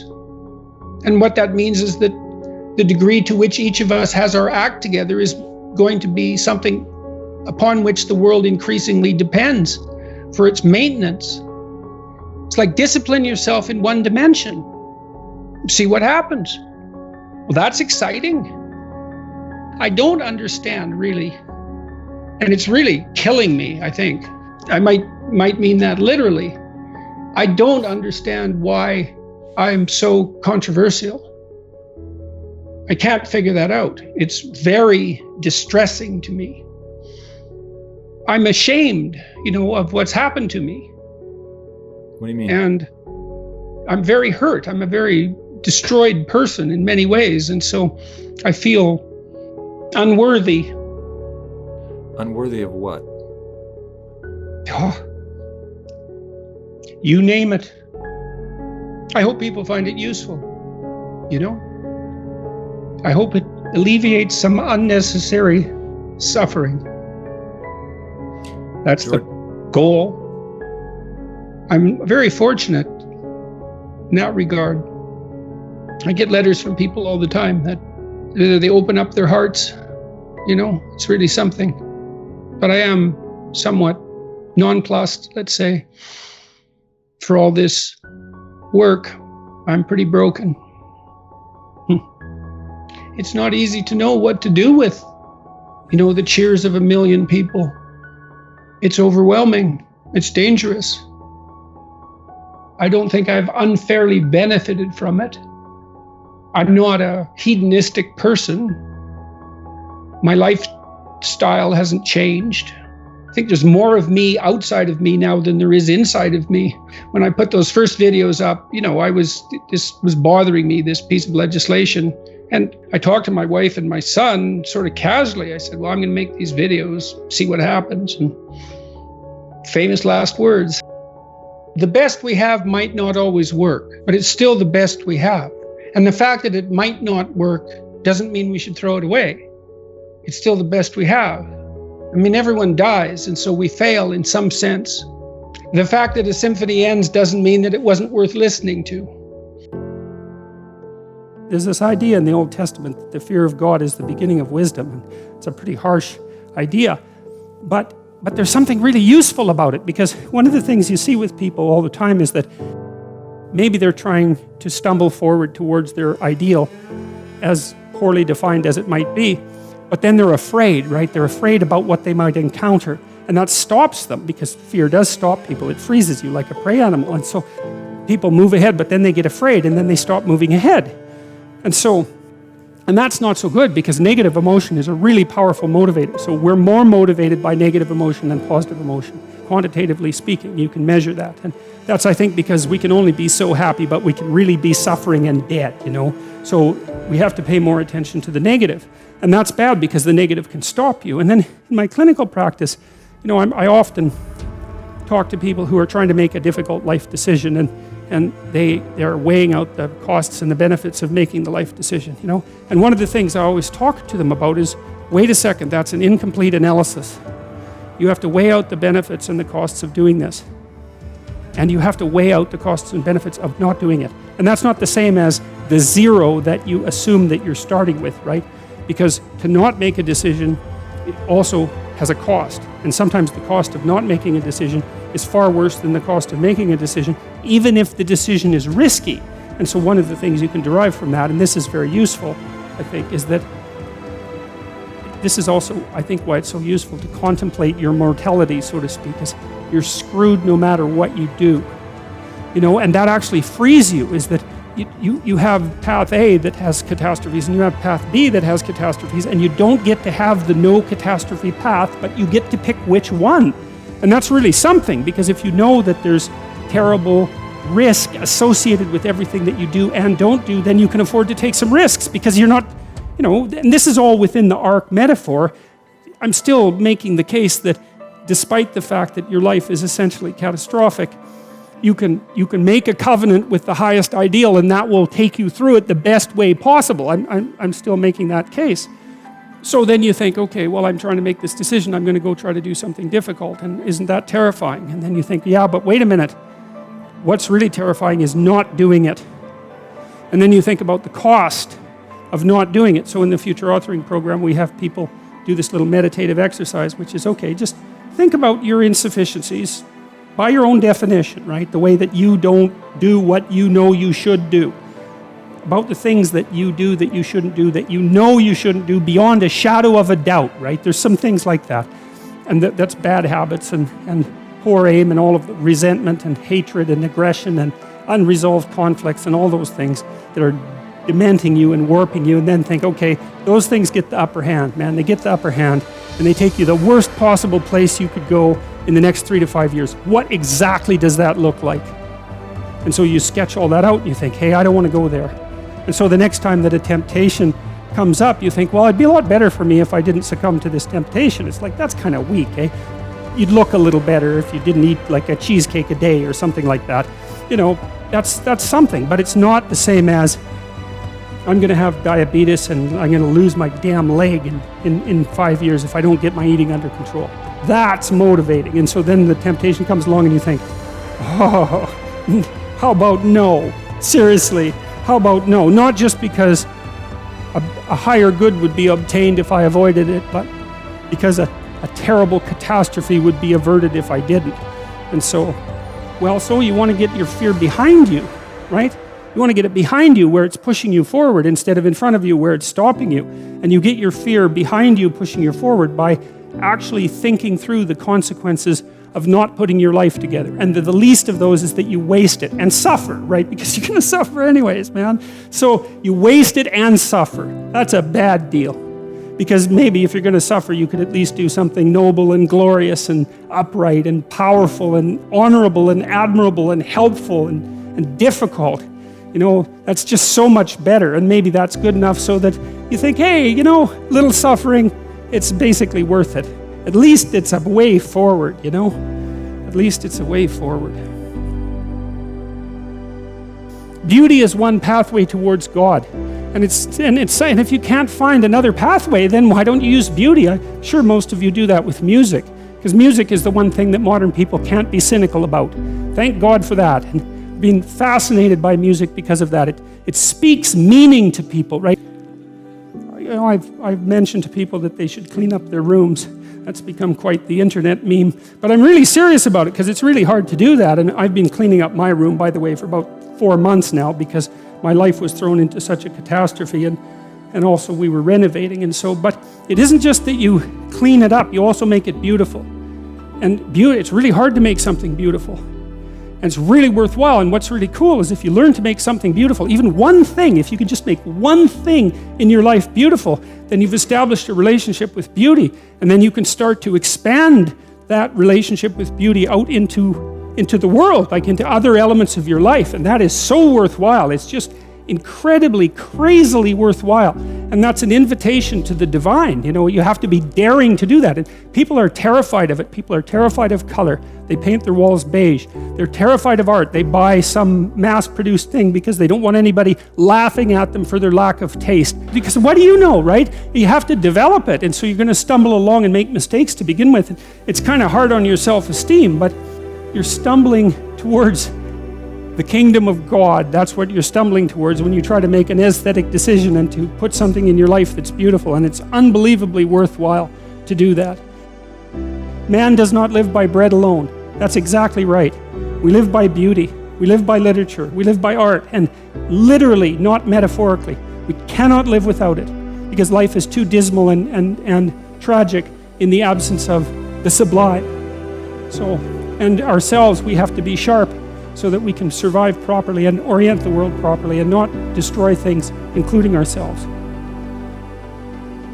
You are somewhere, you're a certain way, you're moving forward, something happens that you don't expect, it blows you into pieces, it introduces chaos, right? You face the dragon, you get the gold, or maybe the bloody thing eats you and the story is over. And then you get to where you're going. But then the question is, well, what happens when you get to where you're going? And that's a really important issue, because one of the things that happens to people all the time in their life is that they get to where they're going and then they don't know what to do, right? So, for example, you graduate from university. It's like, okay, story over. Who are you now? Who are you the next day? And so what happens is when you succeed, then there's a success crisis. And the success crisis is, well, I've run this story to its end. Now what? What you should do when your story comes to an end, when you've achieved what it is that you want to achieve, when you've achieved what you need to achieve, then the next question is, okay, well, now I'm that person, or I have that character. What do I need to do next? And some of that is always, well, what do I need to give up now? What do I need to let go of so I can move to the next plateau, right? Assuming that your life is a sequence of upward moving.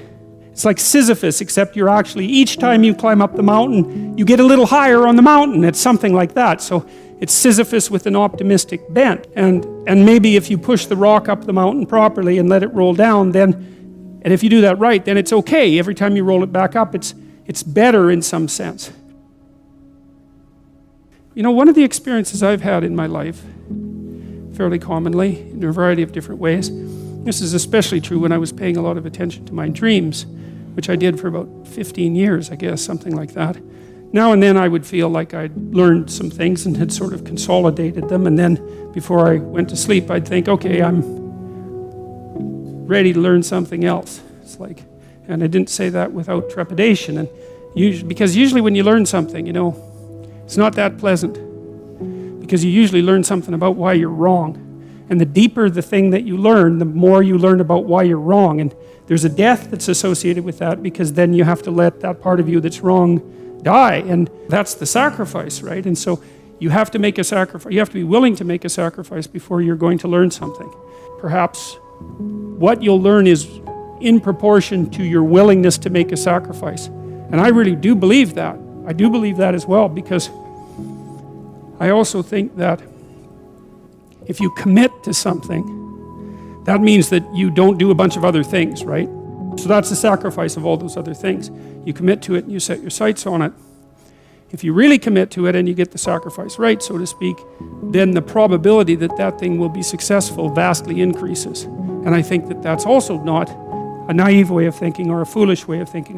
My experience has been that that's the case. One of the things I've noticed time and time again is that whenever I talk about the relationship between responsibility and meaning, the crowds that I'm talking to go silent. Say, look, you need a meaning to sustain you through the vicissitudes of life. Okay, well, try to debate that. It's like, is life painful? Yes. Is it anxiety provoking? Yes. Is it uncertain? Yes. Is it painful beyond bearing sometimes? Yes. It's difficult. Everyone agrees about that. Now, they might disagree about how difficult, but that doesn't matter. That the central point holds. Okay, what if you think that's all pointless? Well, that doesn't seem very helpful. Okay, so you need a sustaining meaning. Well, where do you find that? Well, you generally find it in responsibility to yourself and to other people.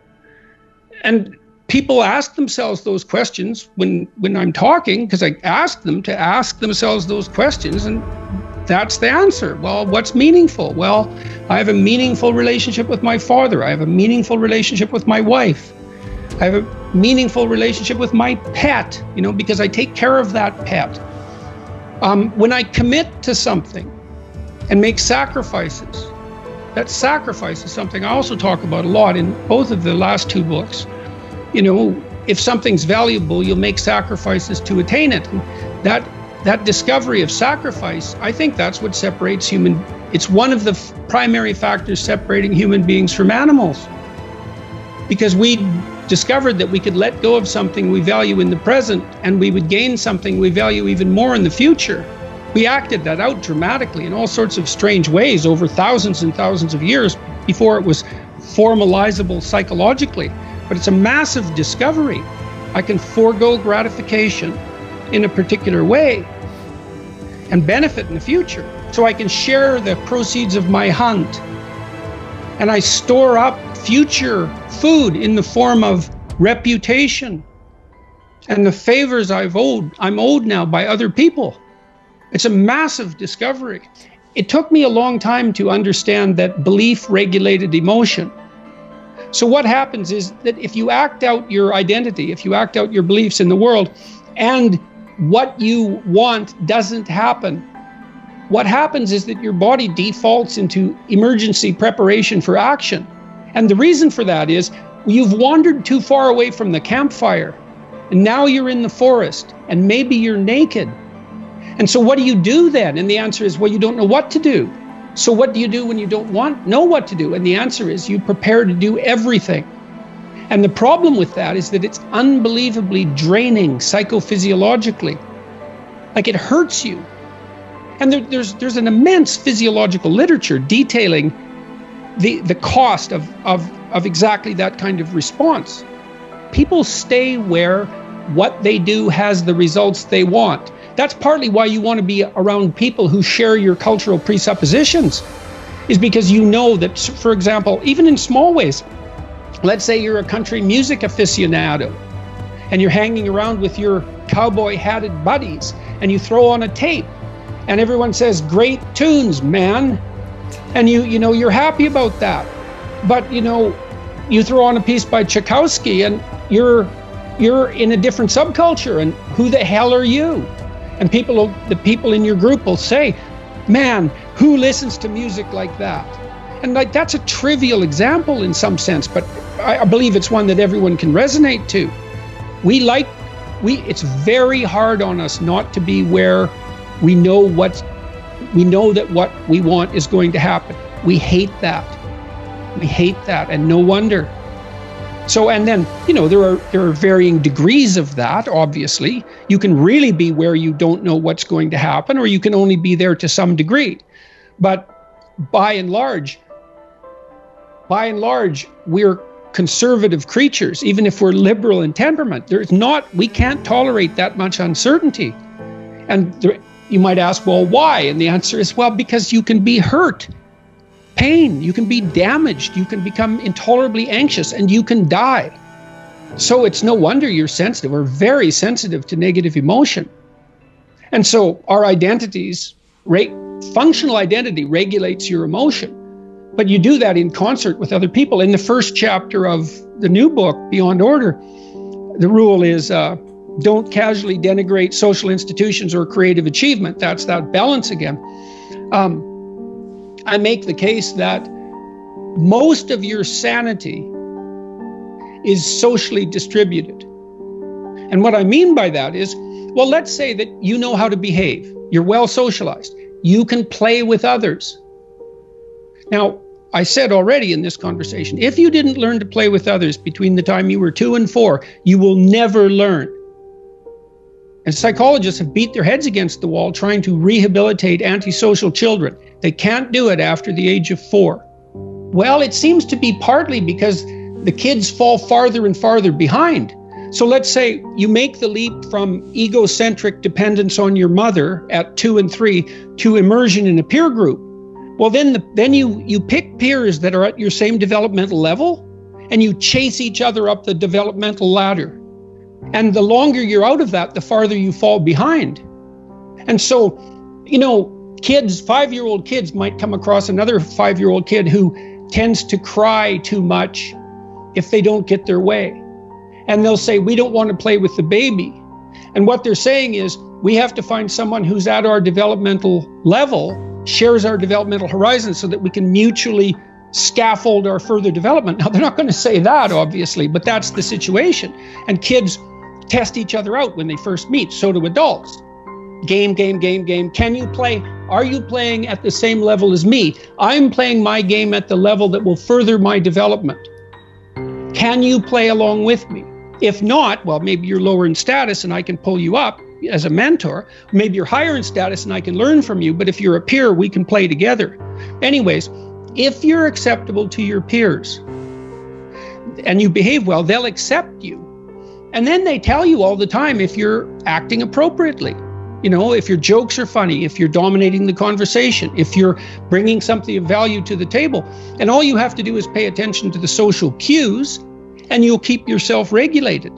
Do not allow yourself to become arrogant, deceitful, or resentful. I might have the order wrong there, but that's the chapter. Yeah, it opens with a discussion of why you would get resentful. It's like, well, culture's arrayed against you, so you're the target of tyrannical forces that are beyond your control. They're arbitrary. They don't work in your interest, at least not entirely. And the more eccentric you are, let's say, the more tyrannical culture will be to you. And so you're stuck with that. And then nature conspires to destroy you constantly and is going to do that with pain and anxiety and aging. And then there's the uncontrollability and darkness of your own psyche. And everyone faces those. Now, we face the positive elements of those too, the beneficence of culture, the beauty of nature, the glory of the human spirit. That's there as well. You have reasons to be deceitful, resentful, and arrogant, but it's not a good game unless you want to produce hell. You know, I took the idea that we were supposed to learn something from the horrors of the Second World War seriously. Never forget. Okay, you can't remember what you don't understand. So what are we supposed to remember? What are we remembering? The fact that all these people were murdered? No, we're supposed to remember that that was a revelation of the genocidal nature of the human psyche. That's partly why I'm so impressed, let's say, with the story of Cain and Abel. I dealt with that in my biblical lecture series and in my writings. You know, the first two human beings, according to the book upon which our culture is predicated for better or worse, the first two human beings, brothers, the adversary and the hero, the archetypal adversary and the hero, put right at the beginning of that amazing book. It's the beginning of history. Cain's sacrifices are rejected by God. Okay, well, how do we understand that? That's easy once you know the key. You make sacrifices to make the future better. Well, what if that doesn't pay off?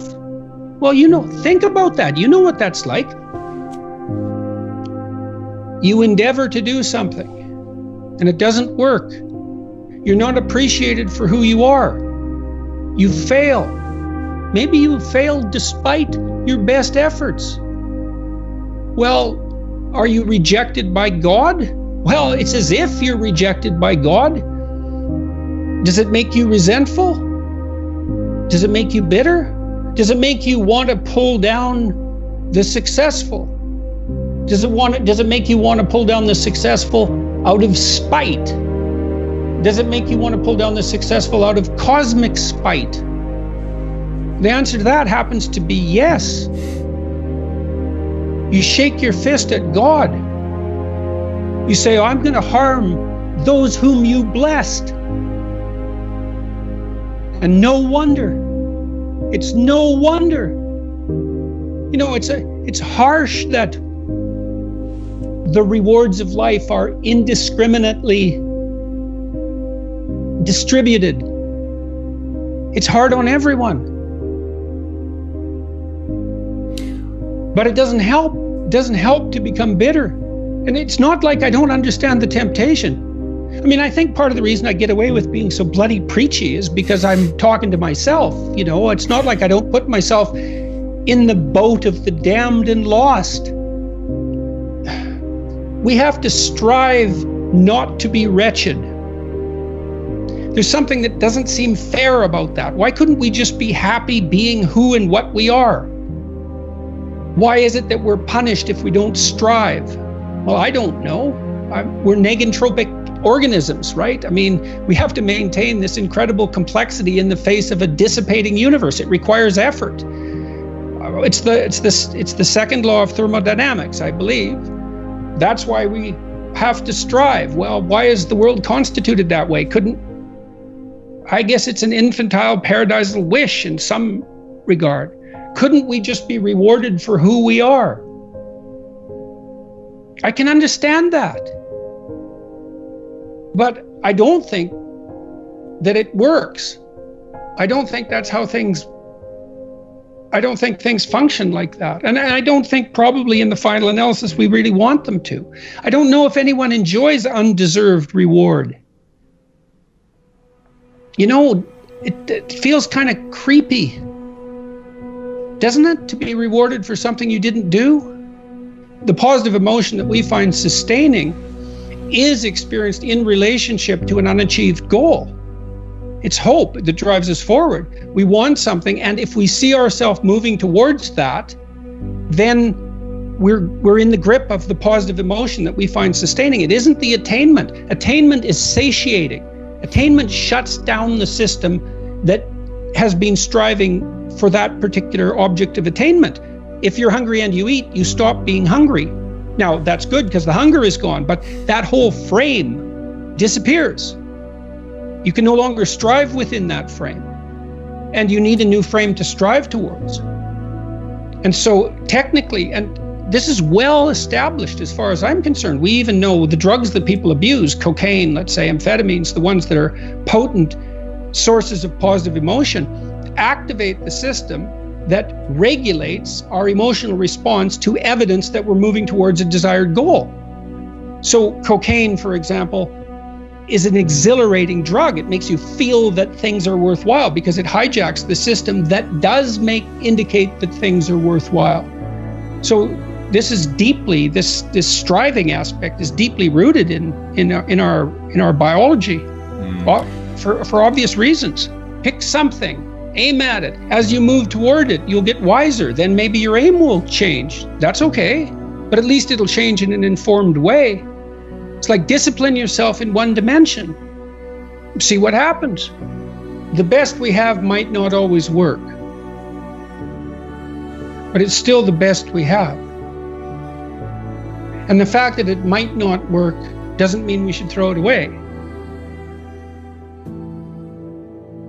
If you stand up and do something correctly, people who care about that sort of thing will notice. They will notice and they will open doors for you. That's how the world works. Don't underestimate the utility of proper action.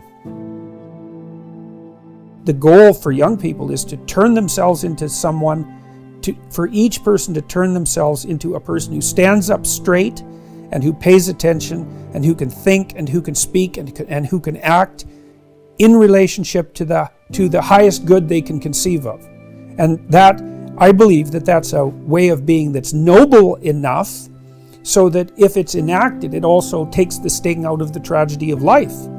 There's something noble about bearing up under a heavy load. And human beings have a heavy load, there's no doubt about it. Now the question is, can you build yourself up into something that's strong enough to lift that without complaint and without corruption? Well, that's a noble goal. That's what young people should be doing. They should have a conception of who they could be. And that conception should be something like, if I could be like that, everything would be worthwhile. That's what you want to aim at, because you want to make everything worthwhile. And so do it. Money has done as much for you as it can do by the time you can pay your bills. It's like, well, define wealth. All right, that's easy. Heat in the winter, air conditioning in the summer, running water, right? Reliable shelter, and the provision of high quality food. Once you've got those, and then we could add to that, access to all the world's information. Okay, everyone has that virtually, unless you've fallen right out of society. Maybe we could add reasonable access to healthcare to that, although for most people, especially if they're young and healthy, that's irrelevant. But once you have those first 6 things, indoor plumbing, for example, you're already overwhelmingly rich by historical and even worldwide standards. You're already in the top 0.1% of all the human beings that have ever lived. And incremental movement past that just doesn't make that much difference, So maybe you have a 10-year-old Hyundai Sonata. I have one of those. It's like, well, I could have a McLaren. But the incremental difference when we're stuck in a traffic jam is 0. So the radical leftists overestimate the utility of wealth in relationship to its capacity to solve the fundamental problems that beset human beings. So rich people get cancer, rich people get divorced, rich people get estranged from their children, they develop drug and alcohol problems. Like they're sued constantly for what they're doing. They're engaged in legal battles, and their lives tend to be extraordinarily complex because it's not easy to handle money. It disappears, man, if you don't keep an eye on it, if you're not watching it and monitoring it and earning it, generally speaking, it disappears. And that most family fortunes disappear in 3 generations. And most Fortune 500 companies only last 30 years. And there is a 1%, but it churns, you know. The 1% 10 years ago, they're not the same people that are the 1% now. People don't understand very well, because they don't look into it at all, is that most of the people who are in the 1% are old. So what do you want to be? You want to be young and poor, old and rich. Yeah. You know, like what happens is, if you're lucky as you move through life, you trade your youth for security, roughly speaking. But you know, you're 75 and you have $5 million. Well, yeah, okay, you're 75. And of course the amount of wealth people have accumulates as they get older. Well, you know, if the person is fortunate and sensible, because they save up their money and they've had much more time to work. And so most of these things are multivariate problems, right? Why is there a 1%? Well, because the patriarchy is oppressive. It's like, yeah, okay, that accounts for 5% of the variance, or 10% of the variance if you want to really like push your argument. But then all sorts of other things kick in. Health is a good one, and intellectual power and conscientiousness and good luck and social network and timing is a huge part of it, and a lot of that's just random. Yeah. There's endless numbers of contributors to wealth disparity, not the oppression of the patriarchy. Jesus, you know, people who think that should be embarrassed at their stupidity. And the reason I'm saying that is because you don't really start talking that way till you've been educated a little bit. But to turn everything into a univariate problem, like a one variable problem, it's the hallmark of a tremendously ignorant and weak mind, because things are complicated, and so are the solutions. Man, things are complicated enough, but the solutions are even worse. Money has its utility, primarily as a tool for doing things, really. You know, you can think about it as a means for obtaining luxury items, but that gets dull pretty quickly for most people that have any sense. It's like, I've been to the houses of very wealthy people, and some of them are quite remarkable, but because they're creative people. But most of the time, I remember going to a gated community, for example, in California, and it was a huge house. It was probably 10,000 square feet. Mm-hmm. But it was no different than a 2,000 square foot house. It was just bigger. Like the stoves were bigger, the fridge was bigger, the wine cellar was bigger, the rooms were bigger. Who cares? It's more to take care of. It's not helpful for anything unless you're using it for a creative purpose. And you know, they also lived in a gated community, and you can hardly imagine anything duller than that. You know, like there's nothing there. There's no bars, there's no nightlife, there's no nightclubs, there's no corner stores, there's no churches, there's nowhere for people to hang out. There's not even any sidewalks. So who cares? Males who occupy positions of power are much more attractive to women. So there's a famous Canadian psychologist, team of Canadian psychologists, Margot Wilson and Martin Daly, who worked out at Hamilton, at McMaster. Canada's most outstanding evolutionary psychologists did a study at one point showing that, first of all, they established the relationship between inequality and male aggression. The correlation's like 0.8. It's off the charts, man. It's like, it's one of the, maybe it might be the most powerful relationship between two hypothetically independent variables that psychologists or social scientists have ever discovered. It's off the charts. So inequality fosters male-on-male violence, and it's because of competition for scarce resources, and it's driven by sexual selection pressures, roughly speaking. Yes. One of the things that Daly and Wilson did, and I believe this was in Chicago as well, they did an ethnological, anthropological study of the consequence of interracial murder in the gang setting in Chicago. So basically what would happen is two gangs were vying for territorial dominance, let's say, and there was some kind of violent exchange. So let's call it a fight. Well, the thing is, if you're in one gang and I'm in another, and we engage in a violent altercation, one of us perhaps might die, but who's going to die is a toss-up, right? So that means that I can plead self-defense if I'm involved in that altercation. Well, and so generally what happened was that the plea was self-defense.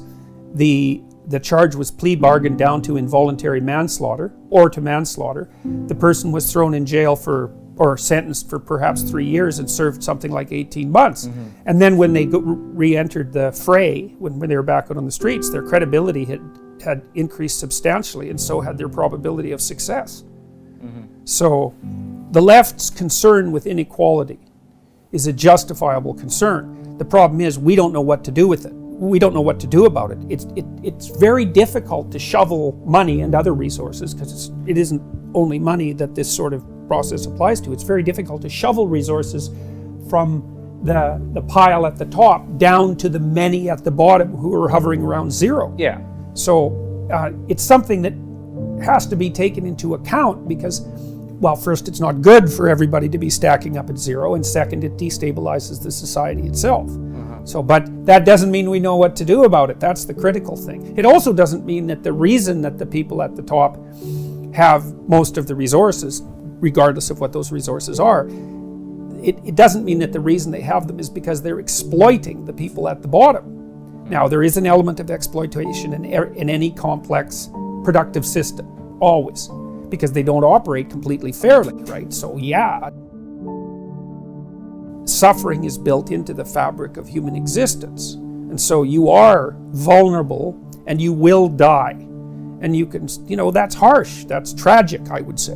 And tragedy is built into being. And so to the degree that you partake in that tragedy, you could consider yourself, although I think it's the wrong way of conceptualizing it, you could consider yourself as a victim among the universality of victimhood. I think that's not a helpful way of looking at it, because it leads to despair. But to think of yourself as a particular victim, or to think of yourself as a victim among the privileged, I think that gets dangerous extraordinarily rapidly. How can failing to align yourself with reality work? How is that possibly going to work? Well, you say, well, I can, if I lie, I get away with something. It's like, no, you don't. I tell you, I swear this is true. In all of my clinical practice, I have never, ever seen anyone ever get away with anything, even once. You think the chickens won't come home to roost. It's like, all that means is you're too stupid to see what your lies caused, or too blind or too self-deceptive. You just don't see it. And so you don't get away with anything. Nothing. It's terrifying to actually understand that. It's terrifying. What if you can't get away with anything, ever? Well, that's the judgmental God, fundamentally. And then, of course you can't get away with anything, because imagine that you took a flexible plastic comb, and you bent it backwards, and you say, well, I got away with that. It's like, well, what's going to happen when you let go? It's going to snap back and hit you in the face, and that's life, man. You warp the structure of reality? You think you are someone who can warp the structure of reality with your words and get away with it? Really? No, man, that should terrify you right to the core of your soul. You're not God. Tell the truth, or at least don't lie. Because you can't tell the truth, right? Because who are you to tell the truth? That's a mighty tall order, man. But you can stop saying things that you know are lies. And that will change your life if you do that. Why would it change their life? Well, how can you adapt to reality when you falsify it? And you think, well, I'm just lying to other people. It's no, you're not. You can't just lie to other people, because what you say becomes you, especially if you practice it. Because we build ourselves out of words. And that can be lies in action too. It's like, don't say things you know to be false. That's a good start, man. And it allies yourself with the truth. And how can that be a bad idea? How could you possibly defend the idea that you could warp the structure of reality and get away with it? I mean, who, like I said, who do you think you are? Reality is, you don't mess with it. It kills you, and it'll torture you quite a lot before doing that if you're particularly unlucky. So beware. They say Fear of God is the beginning of wisdom. That's that judgmental God. It's like, you violate your conscience, man, you will pay. That's hell. Do you want the horror of failure or the certainty of failure? The horror of potential failure or the certainty of failure? Because if you don't do this, you will fail. Now, it'll be put off, but it will absolutely happen. And so that fear, I understand why that stops people. It's no joke to be rejected. And it's going to happen while you practice. And it's a real fear. But you're deluding yourself by thinking that there's a no fear option. There's just a delayed fear option, right? Because if you don't get this right, well, you're going to fail for sure. And then you're going to be miserable and vindictive and bitter and anxiety ridden. And you're going to cause trouble for yourself, and you're going to take it out on women and other men, and like, that's an ugly path, man. And so I see why you're afraid, but you should be way more afraid of that. And that's a nice way to help people get their thinking straight about fear. It's like, no zero fear path. There is nothing that will make you more powerful than your words. And so if you think that reading and writing is for pansies and dimwits, or teachers' pets, you're seriously misinformed. And so, I talk to people like Jocko Willink, and Jocko's as tough a guy as you could ever hope to encounter about literacy, and a number of other people too who are also seriously tough guys. They all know perfectly well that literacy is a huge part of what's made them unstoppable. And you don't take that lightly. It's really serious, and it's a failing of our education system that that literacy isn't marketed properly to young men. It's like, straighten up, speak properly, write, learn to write. Why? Because that's the same as learning to think. And why should you think? Well, because you won't do as many stupid things and your horizons will widen. And then too, when you need to entice people along your journey, hopefully somewhere good, you'll be able to do it because you'll be compelling. Let's say the marketing association between toughness and dangerousness and literacy. There's something wrong about that, we think, some weird way, and that's wrong. It's like, sure, you should be physically tough, and you should be tough in your temperament, as well as having the capacity for play and compassion. That has to be developed too. But that's not enough. And I don't care how tough you are physically, you're nowhere near as tough as you would be if you were physically tough and really literate. And then you're an unstoppable force, and hopefully for good. And that's a much tougher battle than, being tough for your own idiotic, selfish ends. That's just pathetic. And so, get your words together, and then see what you can do. And don't be thinking that that's somehow beneath you. That just means you're stupid. That you think that. You don't know anything. You think that. It's wrong. And you're limiting yourself so much you can't even imagine it. You might not even figure it out till you're 60 and then it's too late. So read, write, think. Why should you read? Well, do you want to be stupid? Do you want to be stupid? What happens when you're stupid? You walk into walls because you don't see them. And if someone comes along who's more educated than you, more literate and cannier, you'll lose, man. You'll lose.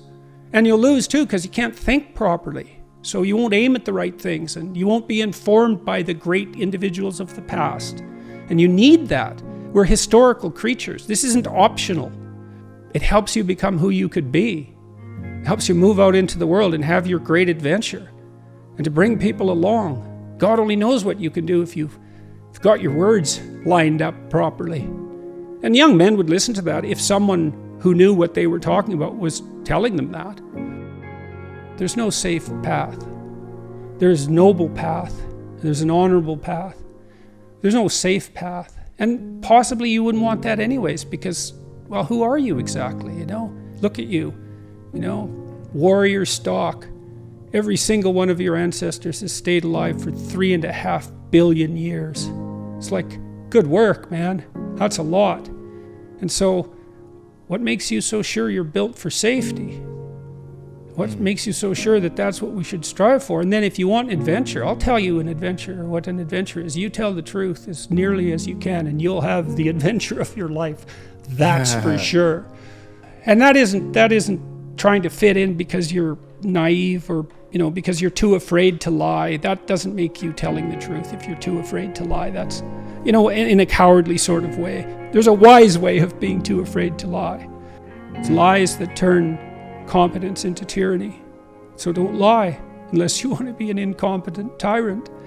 And you think that's easier. It's like, in some ways, I suppose, it's easier because you can slide into that, but existentially, it's hell. And hell has this weird quality because it feels like it's eternal. If you have your sights set on a goal, you'll move towards it if you break the steps down small enough so that even someone as useless as you will do it. And that also requires a fair bit of humility, because what you might find, especially if you're avoiding something, is that the step you are actually willing to take is so small that you're embarrassed to admit it to yourself, so you won't take any steps at all. Well, that's completely counterproductive, and the reason that's not proper thinking, let's say, or productive thinking, is that, well, small steps get bigger real fast, and it doesn't matter where you start. If you're doubling your utility every few weeks, who cares where you start? It starts to take off real quick. So you don't want to be embarrassed. You don't want to be so embarrassed by where you are that it stops you from becoming who you could be. And that's tough. It can be that's real tough. I'm not making light of that. I see exactly why people avoid, but it's not a good solution. So for assertiveness, that's what you do, and maybe you practice how people, maybe they're afraid to, ask a woman for her phone number. And so you practice that. And then you use exposure training. It's like, well, go out and practice that. Say hi to a pretty woman when you pass her on the street. That's your task for this week. And see how you do. See how you respond. See if you can do that. See if you avoid. And if you do avoid, see what you're thinking when you avoid. And we'd practice these tiny things because they are not tiny, man. You wouldn't believe how many people don't have friends because they don't know how to introduce themselves and shake hands. I bet you there's 5% of the population has no friends at all because they don't know how to do that. It's really sad.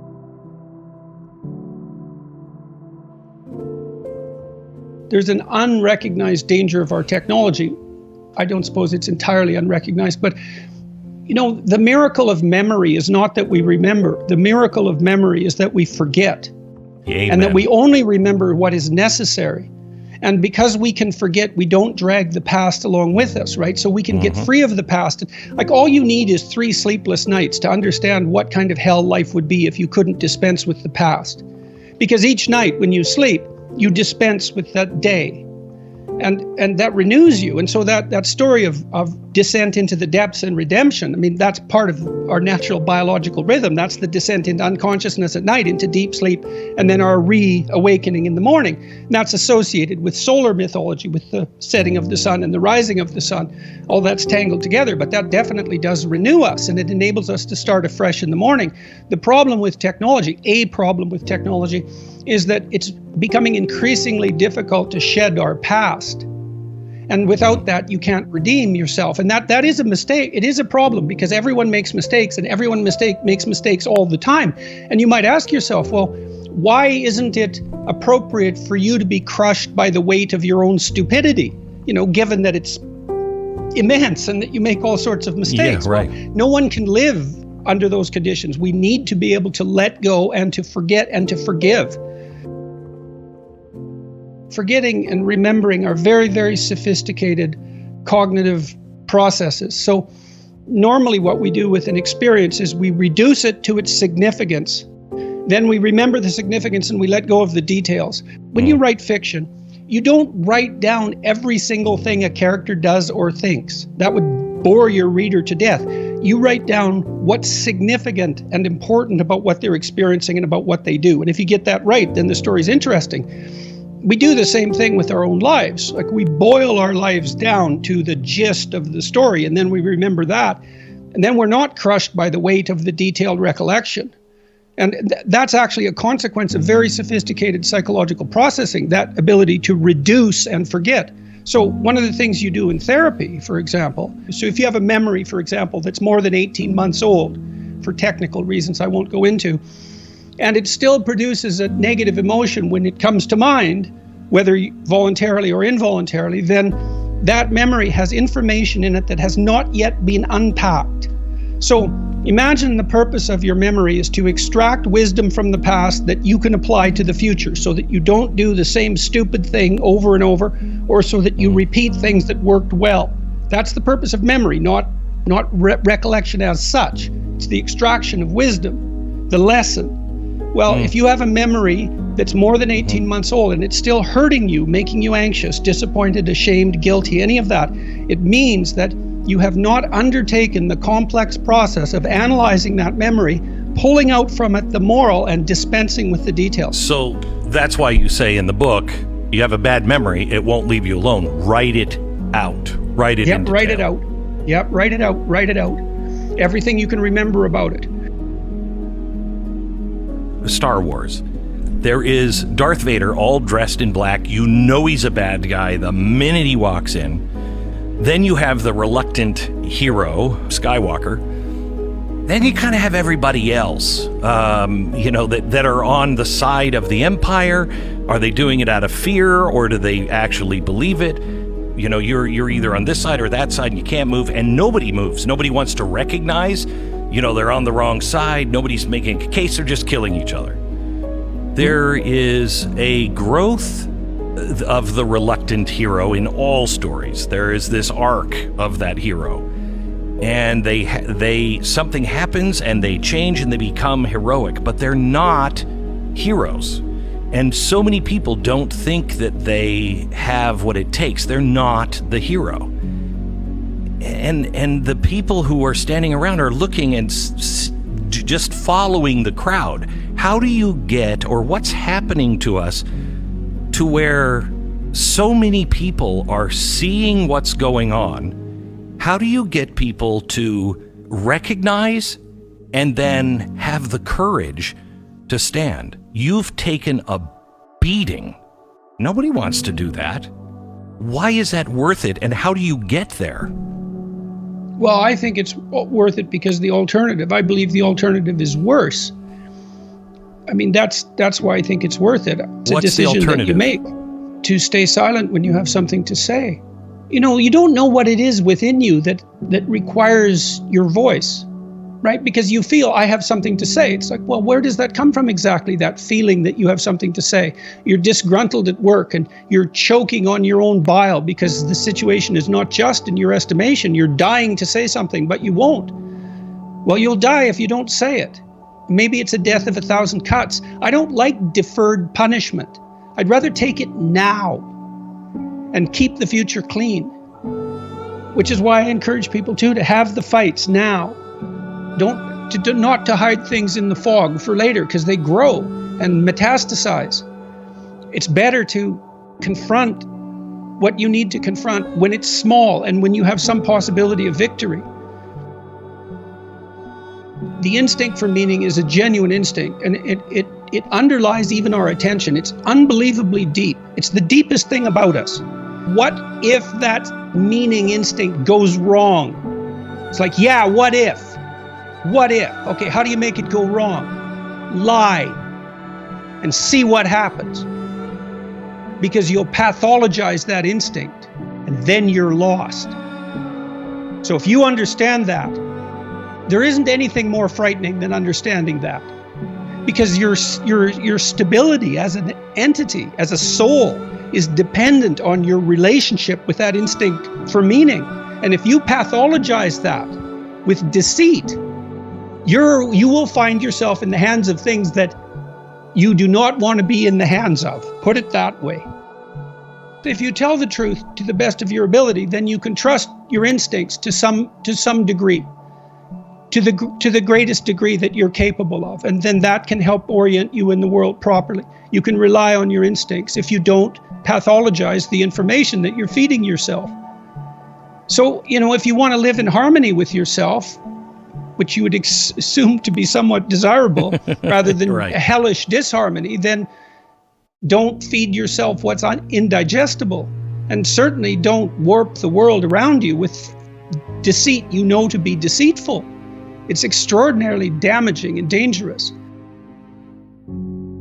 where do you find the hope and the strength to continue to fight? Or for those who are listening, to get the motivation to stand up and say what's on their mind?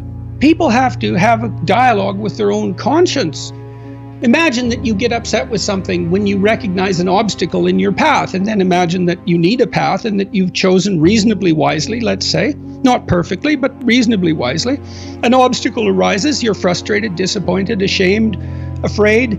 Well, you have something to do to clear out the obstacle. You have something to say. Well, then you don't clear out the obstacle because you're afraid to speak or you're unwilling to speak. You want to defer the conflict because you hope it will go away. All that'll happen is that the obstacles will pile up. But then your life will be nothing but obstacles. Well, you need to know that. You have to ask yourself if you believe that's true. If it's true, then you don't want to remain silent. Imagine too that as you remain silent, you get smaller because you're not manifesting the courage necessary to live by your own standards. And the problem gets bigger. Well, if you're not going to speak now, what makes you think you're going to be more prepared in the future? Why is that going to happen? When does that ever happen? Generally what happens is people cave very rapidly and they apologize like mad, even if they haven't done anything wrong. And I think that's a mistake. I understand why people do it. I mean, I really do understand why people do it, but it isn't, I don't think it's a good idea. If you haven't done anything, so that's the thing about the presumption of innocence. And it really is a miracle, right? Because if you think that, you know, if I accuse you, my tendency is to think that you're bad. And you might think, well, my tendency is to think that I'm good. But, you know, that isn't the tendency for most people. People have a pretty guilty conscience, almost everyone. And it does tie itself up with this idea of monstrosity that you just described. The only person for whom public opinion means nothing is a psychopath, right? The rest of us regulate ourselves by watching our impact on others. And we're doing that all the time. And generally, even if the fault is relatively trivial, I mean, we're capable of denial and all of that, but generally, we take our impact on other people very seriously. And so the presumption of innocence is a very difficult thing even to apply to yourself, but it's unbelievably useful. It's like, wait a sec, you're innocent unless you're proven guilty. You're going to have to put some effort into your life, and you need to be motivated to do that. What are the potential sources of motivation? You know, if you're extroverted, you want friends. If you're agreeable, you want an intimate relationship. If you're disagreeable, you want to win competitions. If you're open, you want to engage in creative activity. If you're high in neuroticism, you want security. Those are all sources of potential motivation that you could draw on, that you could tailor to your own personality. But then there are dimensions that you want to consider your life across. And so if you could have your life the way you wanted it in 3 to 5 years, if you were taking care of yourself properly, what would you want from your friendships? What would you want from your intimate relationship? How would you like to structure your family? What do you want for your career? Well, how are you going to use your time outside of your job? And how are you going to regulate your mental and physical health, and maybe also your drug and alcohol use? Because that's a good place to auger down, because alcohol wipes out 5 to 10% of people. So you want to keep that under control. So maybe you develop a vision of what you would like your life to be. Once the goal is established, then you break down the goal into micro processes that you can implement. The micro processes become rewarding in relation to their causal association with the goal, and that tangles in your incentive reward system, and that's the thing that keeps you moving forward. It produces positive emotion when it can see you moving towards a valued goal. What's the implication of that? Better have a valued goal, because otherwise you can't get any positive motivation working out. And so the more valuable the goal, in principle, the more the micro processes associated with that goal start to take on a positive charge.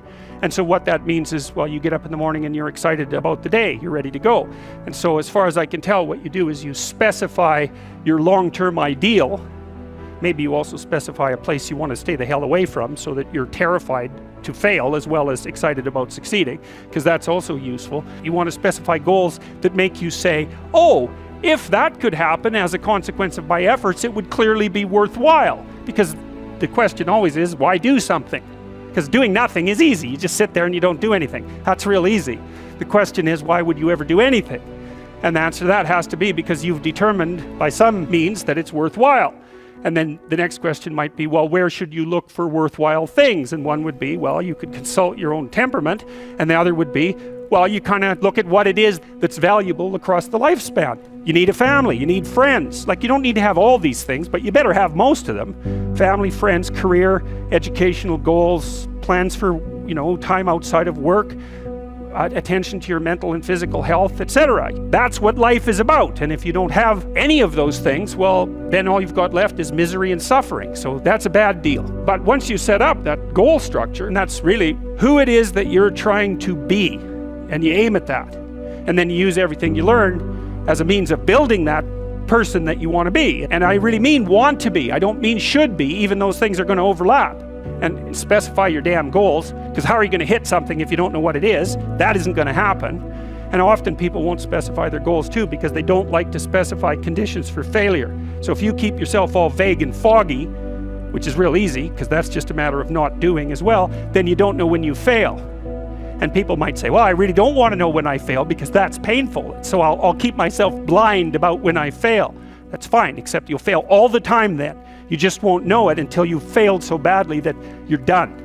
And that can easily happen by the time you're 40.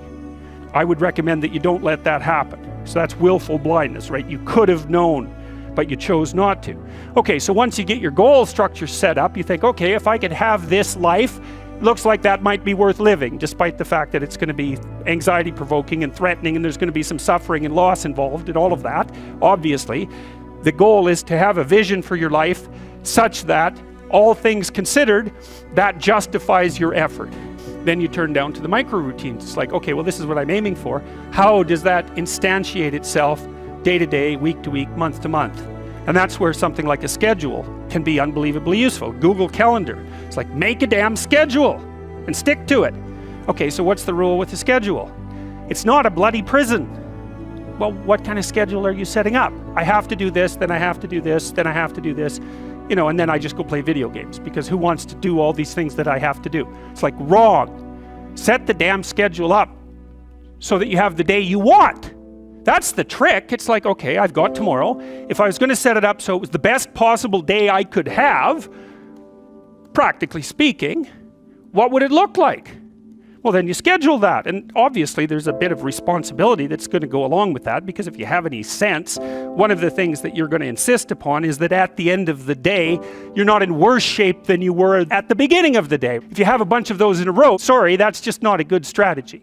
It's a bad strategy. So maybe 20% of your day has to be responsibility and obligation, or maybe it's more than that, depending on how far behind you are.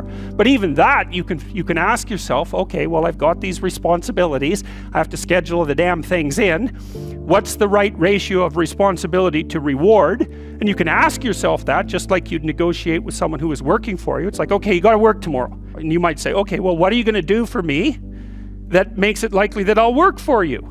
Well, you could ask yourself that. So maybe you do an hour of responsibility and then you play a video game for 15 minutes. I don't know, whatever turns your crank, man. But, you have to negotiate with yourself and not tyrannize yourself.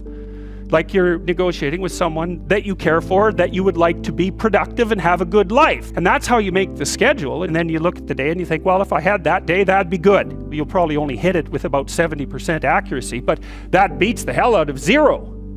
Right? And if you hit it even with 50% accuracy, another rule is, well, aim for 51% the next week, or 50.5%, because you're going to hit that position where things start to loop back positively and spiral you upward. So that's one way that you can work on your conscientiousness, is plan a life you'd like to have. Having a little conversation with yourself. You have to understand that you're not your own servant, so to speak. You're someone that you have to negotiate with, and you're someone that you want to present the opportunity of having a good life to. And that's hard for people because they don't like themselves very much. So, they're always like cracking the whip and then procrastinating. And you know what that's like, because you probably waste like 6 hours a day. Your time's probably worth $50 an hour. I mean, you're not getting paid that now, but you're young. And so this is investment time. And what you do now is going to multiply its effects in the future. So let's say it's $50 an hour, which is perfectly reasonable. So if you waste 6 hours a day, and you are, then you're wasting about $2,000 a week, or about $100,000 a year. So like, go ahead, but that's what it's costing you every hour. And you need to know what your damn time is worth. When you spend an hour, was that, well, what if I paid someone $50 to have had that hour? And if the answer is no, it's like, well, maybe you should do something else with your time.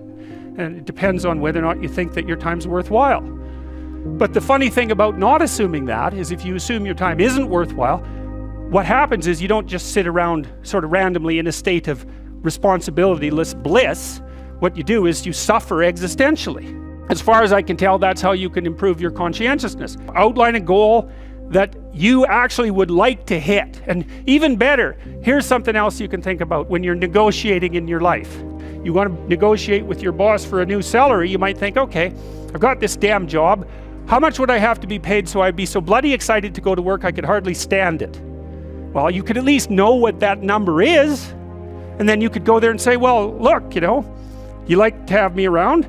I've been doing some thinking. I think if you paid me this amount of money, I'd be so thrilled to go to work that you could hardly even keep me away from here. And your boss might think, wow, I'd actually really like to have someone around who'd be so thrilled to work that I can't get rid of them. Well, I can't give you all of that. I'll give you 75%. Maybe we can renegotiate it in a year. We plan all the time, and we're going to think about that strategically. You learn through voluntary contact with that frightens or disgusts you. Carl Jung said his primary dictum was insterquilinus invenitur, which I'm sure I'm massacring because it's Latin, but it meant in filth it will be found. You always learn when you're wrong, which is very annoying. Now, what do you learn when you're correct? You're walking in the world, you're operating in the world. You have a sense of what you want to have happen. You're always looking at the world through this sense of what you want to have happen. You're acting so that what you want to have happen will happen. And when it happens, well, then you're happy because, well, first of all, you get what you want, and that's good, maybe, depending on what you want. But it's also good because if you get what you want when you act, then it turns out that your model of how to act is valid, right? The outcome, that you get what you want, indicates no error on the part of your model. But it's very frequently the case that when you act to get what you want, you don't get what you want. And then that's unpleasant because you don't get what you want, but it's even more unpleasant because it brings with it the hint of a suggestion that the manner in which you're construing the world is incorrect at some indeterminate level. So for example, if you tell a joke at a party, you presume that people will attend, and then when they hear the joke, they will laugh, and then if you tell the joke and it goes flat, or even worse, disgusts and offends people, then you're going to be taken aback, and that's partly because you didn't get what you want, and that's not so good, but it's more because there's something wrong with the way you conceptualized the situation. And then you're faced with a problem, and the problem is the emergence of a domain of the unknown. It's like, well, what kind of mistake did you make? Maybe you're not as funny as you think you are. That could be a big problem. Maybe you're not around people who are the way you think they are. Maybe they don't like you as much as you thought they liked you. I mean, the potential for various paranoid thoughts of increasing severity to come welling up at you in a situation where you make even a trivial social mistake is quite broad. And when you make an error of that sort, you have to face it and sort through all the possibilities so that you can find out what it was that you did wrong and how to retool it so that in the future you don't make the same mistake. You have nothing to rely on in your life that's more crucial to your success as you move through life than your character and your personality. That's what you bring to every situation. And the more sophisticated you are in relationship to yourself and others, the more you understand people, the deeper you understand the nature of your own being, the more likely it is that you're going to proceed through your life in a manner that will make you pleased to exist rather than displeased to exist. As you interact with other people, you inevitably tell them what you want and what you don't want. When they give you what you want and what you admire, you respond positively to them, you pay attention to them, you smile at them, you focus your thoughts on them, you interact with them, and you reward them for acting in a particular manner. And when they don't respond the way that you want, then you punish them with a look, or by turning away, or by rejecting their friendship, or when you're a child, by refusing to play with them. And so we're engaged in the co-creation of personalities, our own and others. And that also brings up the same question: what is it that we are all collectively trying to be and trying to create? Honest communication between two people can produce personality transformation. And you know, you might think, well, you kind of know that already, because there's something very engaging about a deep, honest conversation where you're able to say things that you wouldn't normally say, where you're being listened to by someone who's actually listening to you and you're listening to them, and in the conversation you're moving both of you further to a different point. That's different than a conversation where you're right and you're trying to convince me, or I'm right and I'm trying to convince you, which I would say is the typical conversation. The healing conversation is more, well, what's up with you? You know, how are you doing? How's your life going? What sort of problems are you facing? What do you think about those problems? Can you conceptualize what a solution might be? Is there a way we could figure out how to get there? You know, it's a problem-solving conversation, and it's predicated on the presupposition that the person that you're conversing with has the capacity to grow in a positive direction if they so choose. There's lots of different places that you can act in the world, and there's lots of different ways you can look at it and survive. That's why you can be a plumber and a lawyer and an engineer, and those all work, right? Even though they're very different modes of being. And you can have different personalities and survive, as long as you're capable of finding the place where your particular filters and behavioral proclivities match the demand of the environment. And a huge part, I would say, of successful adaptation is precisely that. I believe that you need to know what the world is made of, and I suppose that's the proper domain of science, but then you need to know how to act, and that's a whole different thing.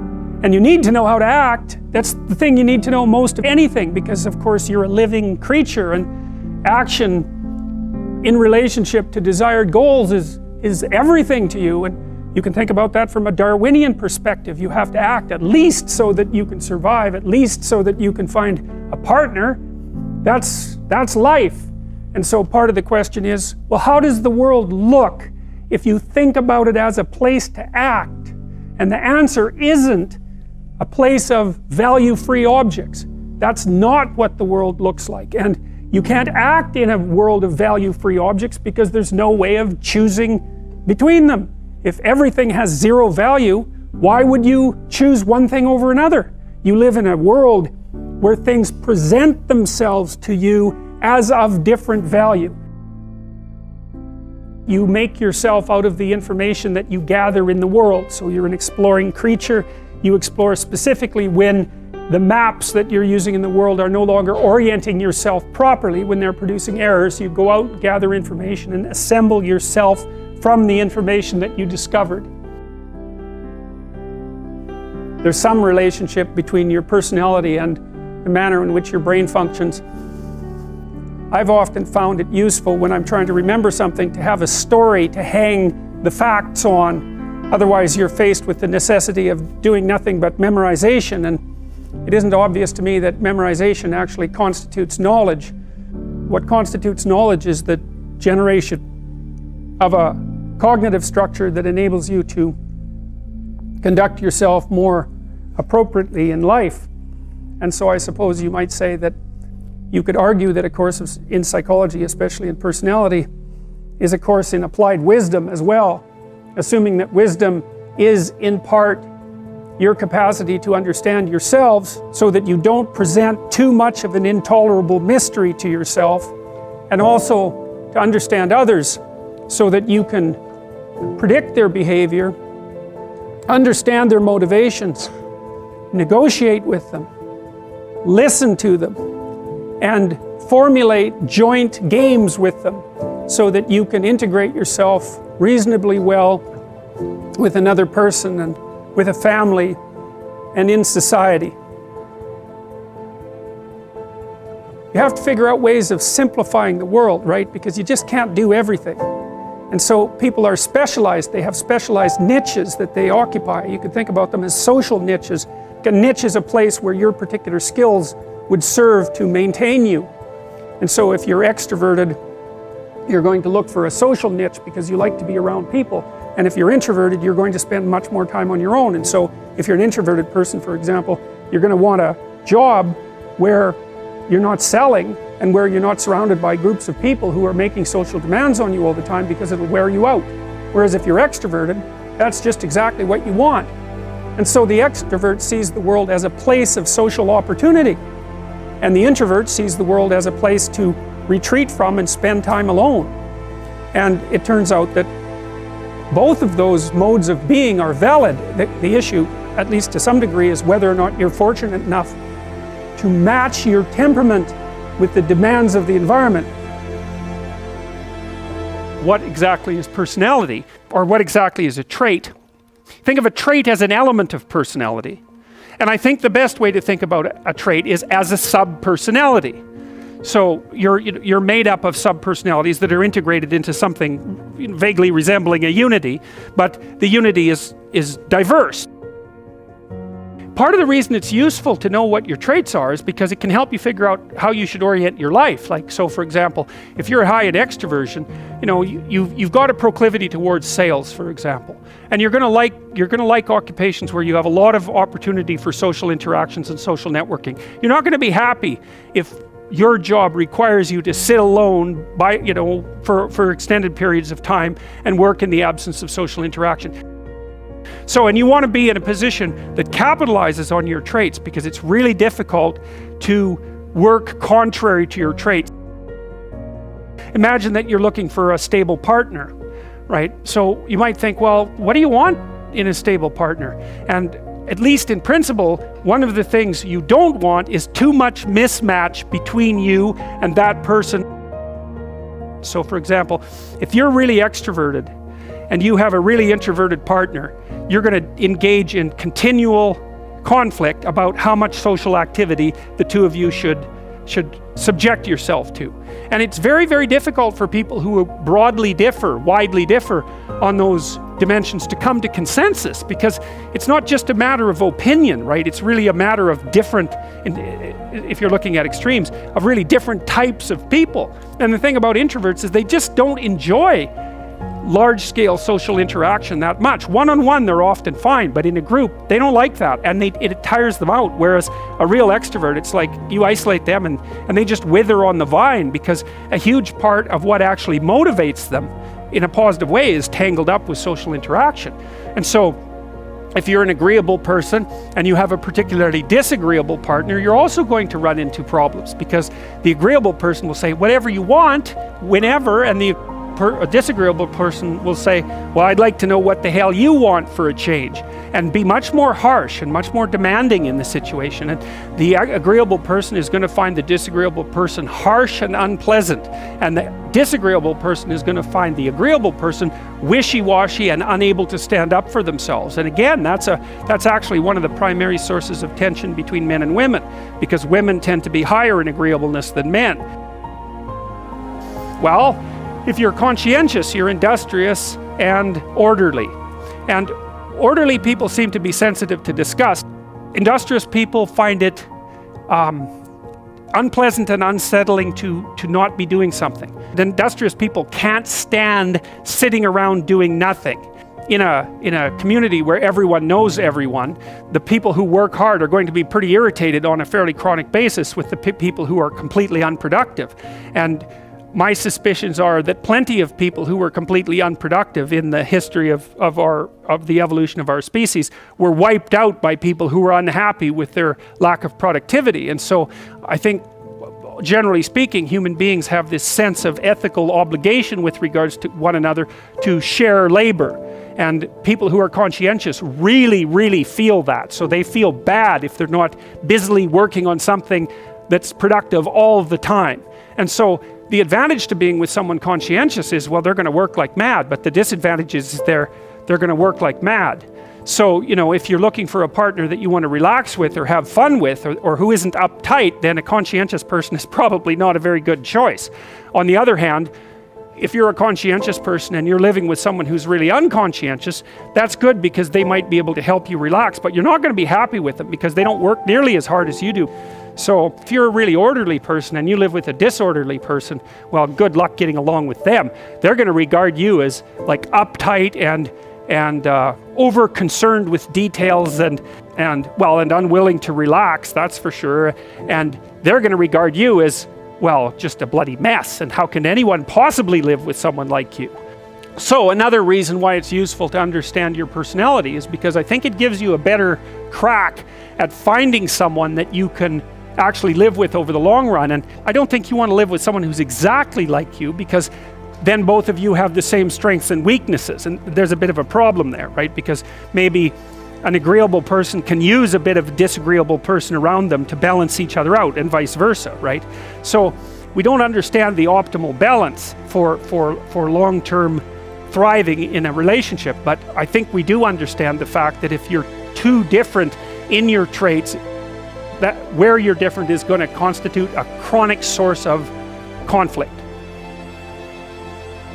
If you're an extrovert, does being around groups of people make you energetic, or does it exhaust you?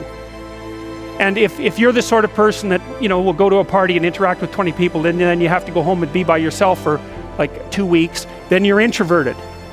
Introverts are exhausted by social interactions. Extroverts are the opposite. They're energized by social interactions. And you know, you might be in the middle so that you can take it or leave it with regards to social interactions, but you're happy to go to them and you're happy to spend time by yourself. That's a pretty canonical question for extroversion versus introversion. It's a very stable trait, by the way. It manifests itself early in life, and it's stable across the age span. Not completely. Introverts can learn to be extroverted, and extroverts can learn to spend time on their own. I think that actually your capacity to expand your ability past the initial constraints of your biological temperament is something like the development of character or wisdom. You know, so if you're an introvert by nature and you learn how to be extroverted, then that expands your domain of competence. And if you're extroverted and you learn to be introverted, the same thing. Well, since you're extroverted, you value being with people. And so you're going to look at the world. For example, if you're extroverted, you come into a room like this, you think, oh, look, it's a whole field of opportunity for social interactions. And if you're introverted, you think, well, maybe I'll go sit up in the corner and hope everybody leaves me the hell alone. But so it's an a priori set of perceptual structures that you bring to bear on a whole sequence of environments. So for example, maybe you're high in openness versus low in openness. That's the creativity dimension. People who are high in openness tend to be artists and entrepreneurs. And open people will look at other people as opportunities to engage in interesting intellectual conversations. And so you can tell when you're talking to someone open, especially if they're very high in openness, because they're going to want to talk to you about ideas or about aesthetics. That's what it's going to go right away. So that's how they view you, as a source of that sort of conversation. That's how they view the landscape. Someone who's high in neuroticism, which is a negative emotion dimension, is more likely to view the world as a place of threats to be protected against, because they're more anxious and more prone to emotional pain. So that's the frame of reference issue. So there's something about underlying fundamental psychological traits that determine, or influence at least, your value structures, and they do it at the level of perception. They also tend to set your goals. So extroverted people have as one goal the opportunity to engage with other people. So extroverts love parties. They live for parties. They love to tell jokes as well. That's a very good behavioral marker of extroversion. And so because they value those sorts of things, they set them as goals in their life, or you could say the extroversion operating within them sets them as goals within their life, depending on how deterministic you want to be about it. It's very necessary for people at some point in their life to dedicate themselves to a single game of some sort. You know, you have to become one thing at some point in your life, and the sacrifice, of course, is that you give up all the other things that you could become, but you don't really have a choice, because if you don't decide voluntarily to become one thing, you know, to become a disciplined adherent of some specific practice or profession or viewpoint, then you risk just aging chaotically, and you don't get away with not aging. So you might as well age into something that's actually something, rather than just remaining, or then just becoming an old child, which is really not a good thing. It's not a good thing to see, especially by the time people hit about 40. It's not pretty for them or anyone else. And even at 30, it's getting pretty old at that point. 40, it's like it's almost irreparable at 40. And the reason for that is you start running out of opportunities. When you're young and stupid, people don't care, because they think, well, you know, whatever. You've got decades of possibility still ready to unfold in you. But if you're in the same unspecified position at 40, people are much less forgiving, especially because if they're going to hire someone who doesn't know what's going on, or engage them in some sort of productive activity, they might as well take a chance on someone young and full of potential, rather than someone who's really lived more than half of their life already, because of course you have by the time you're 40.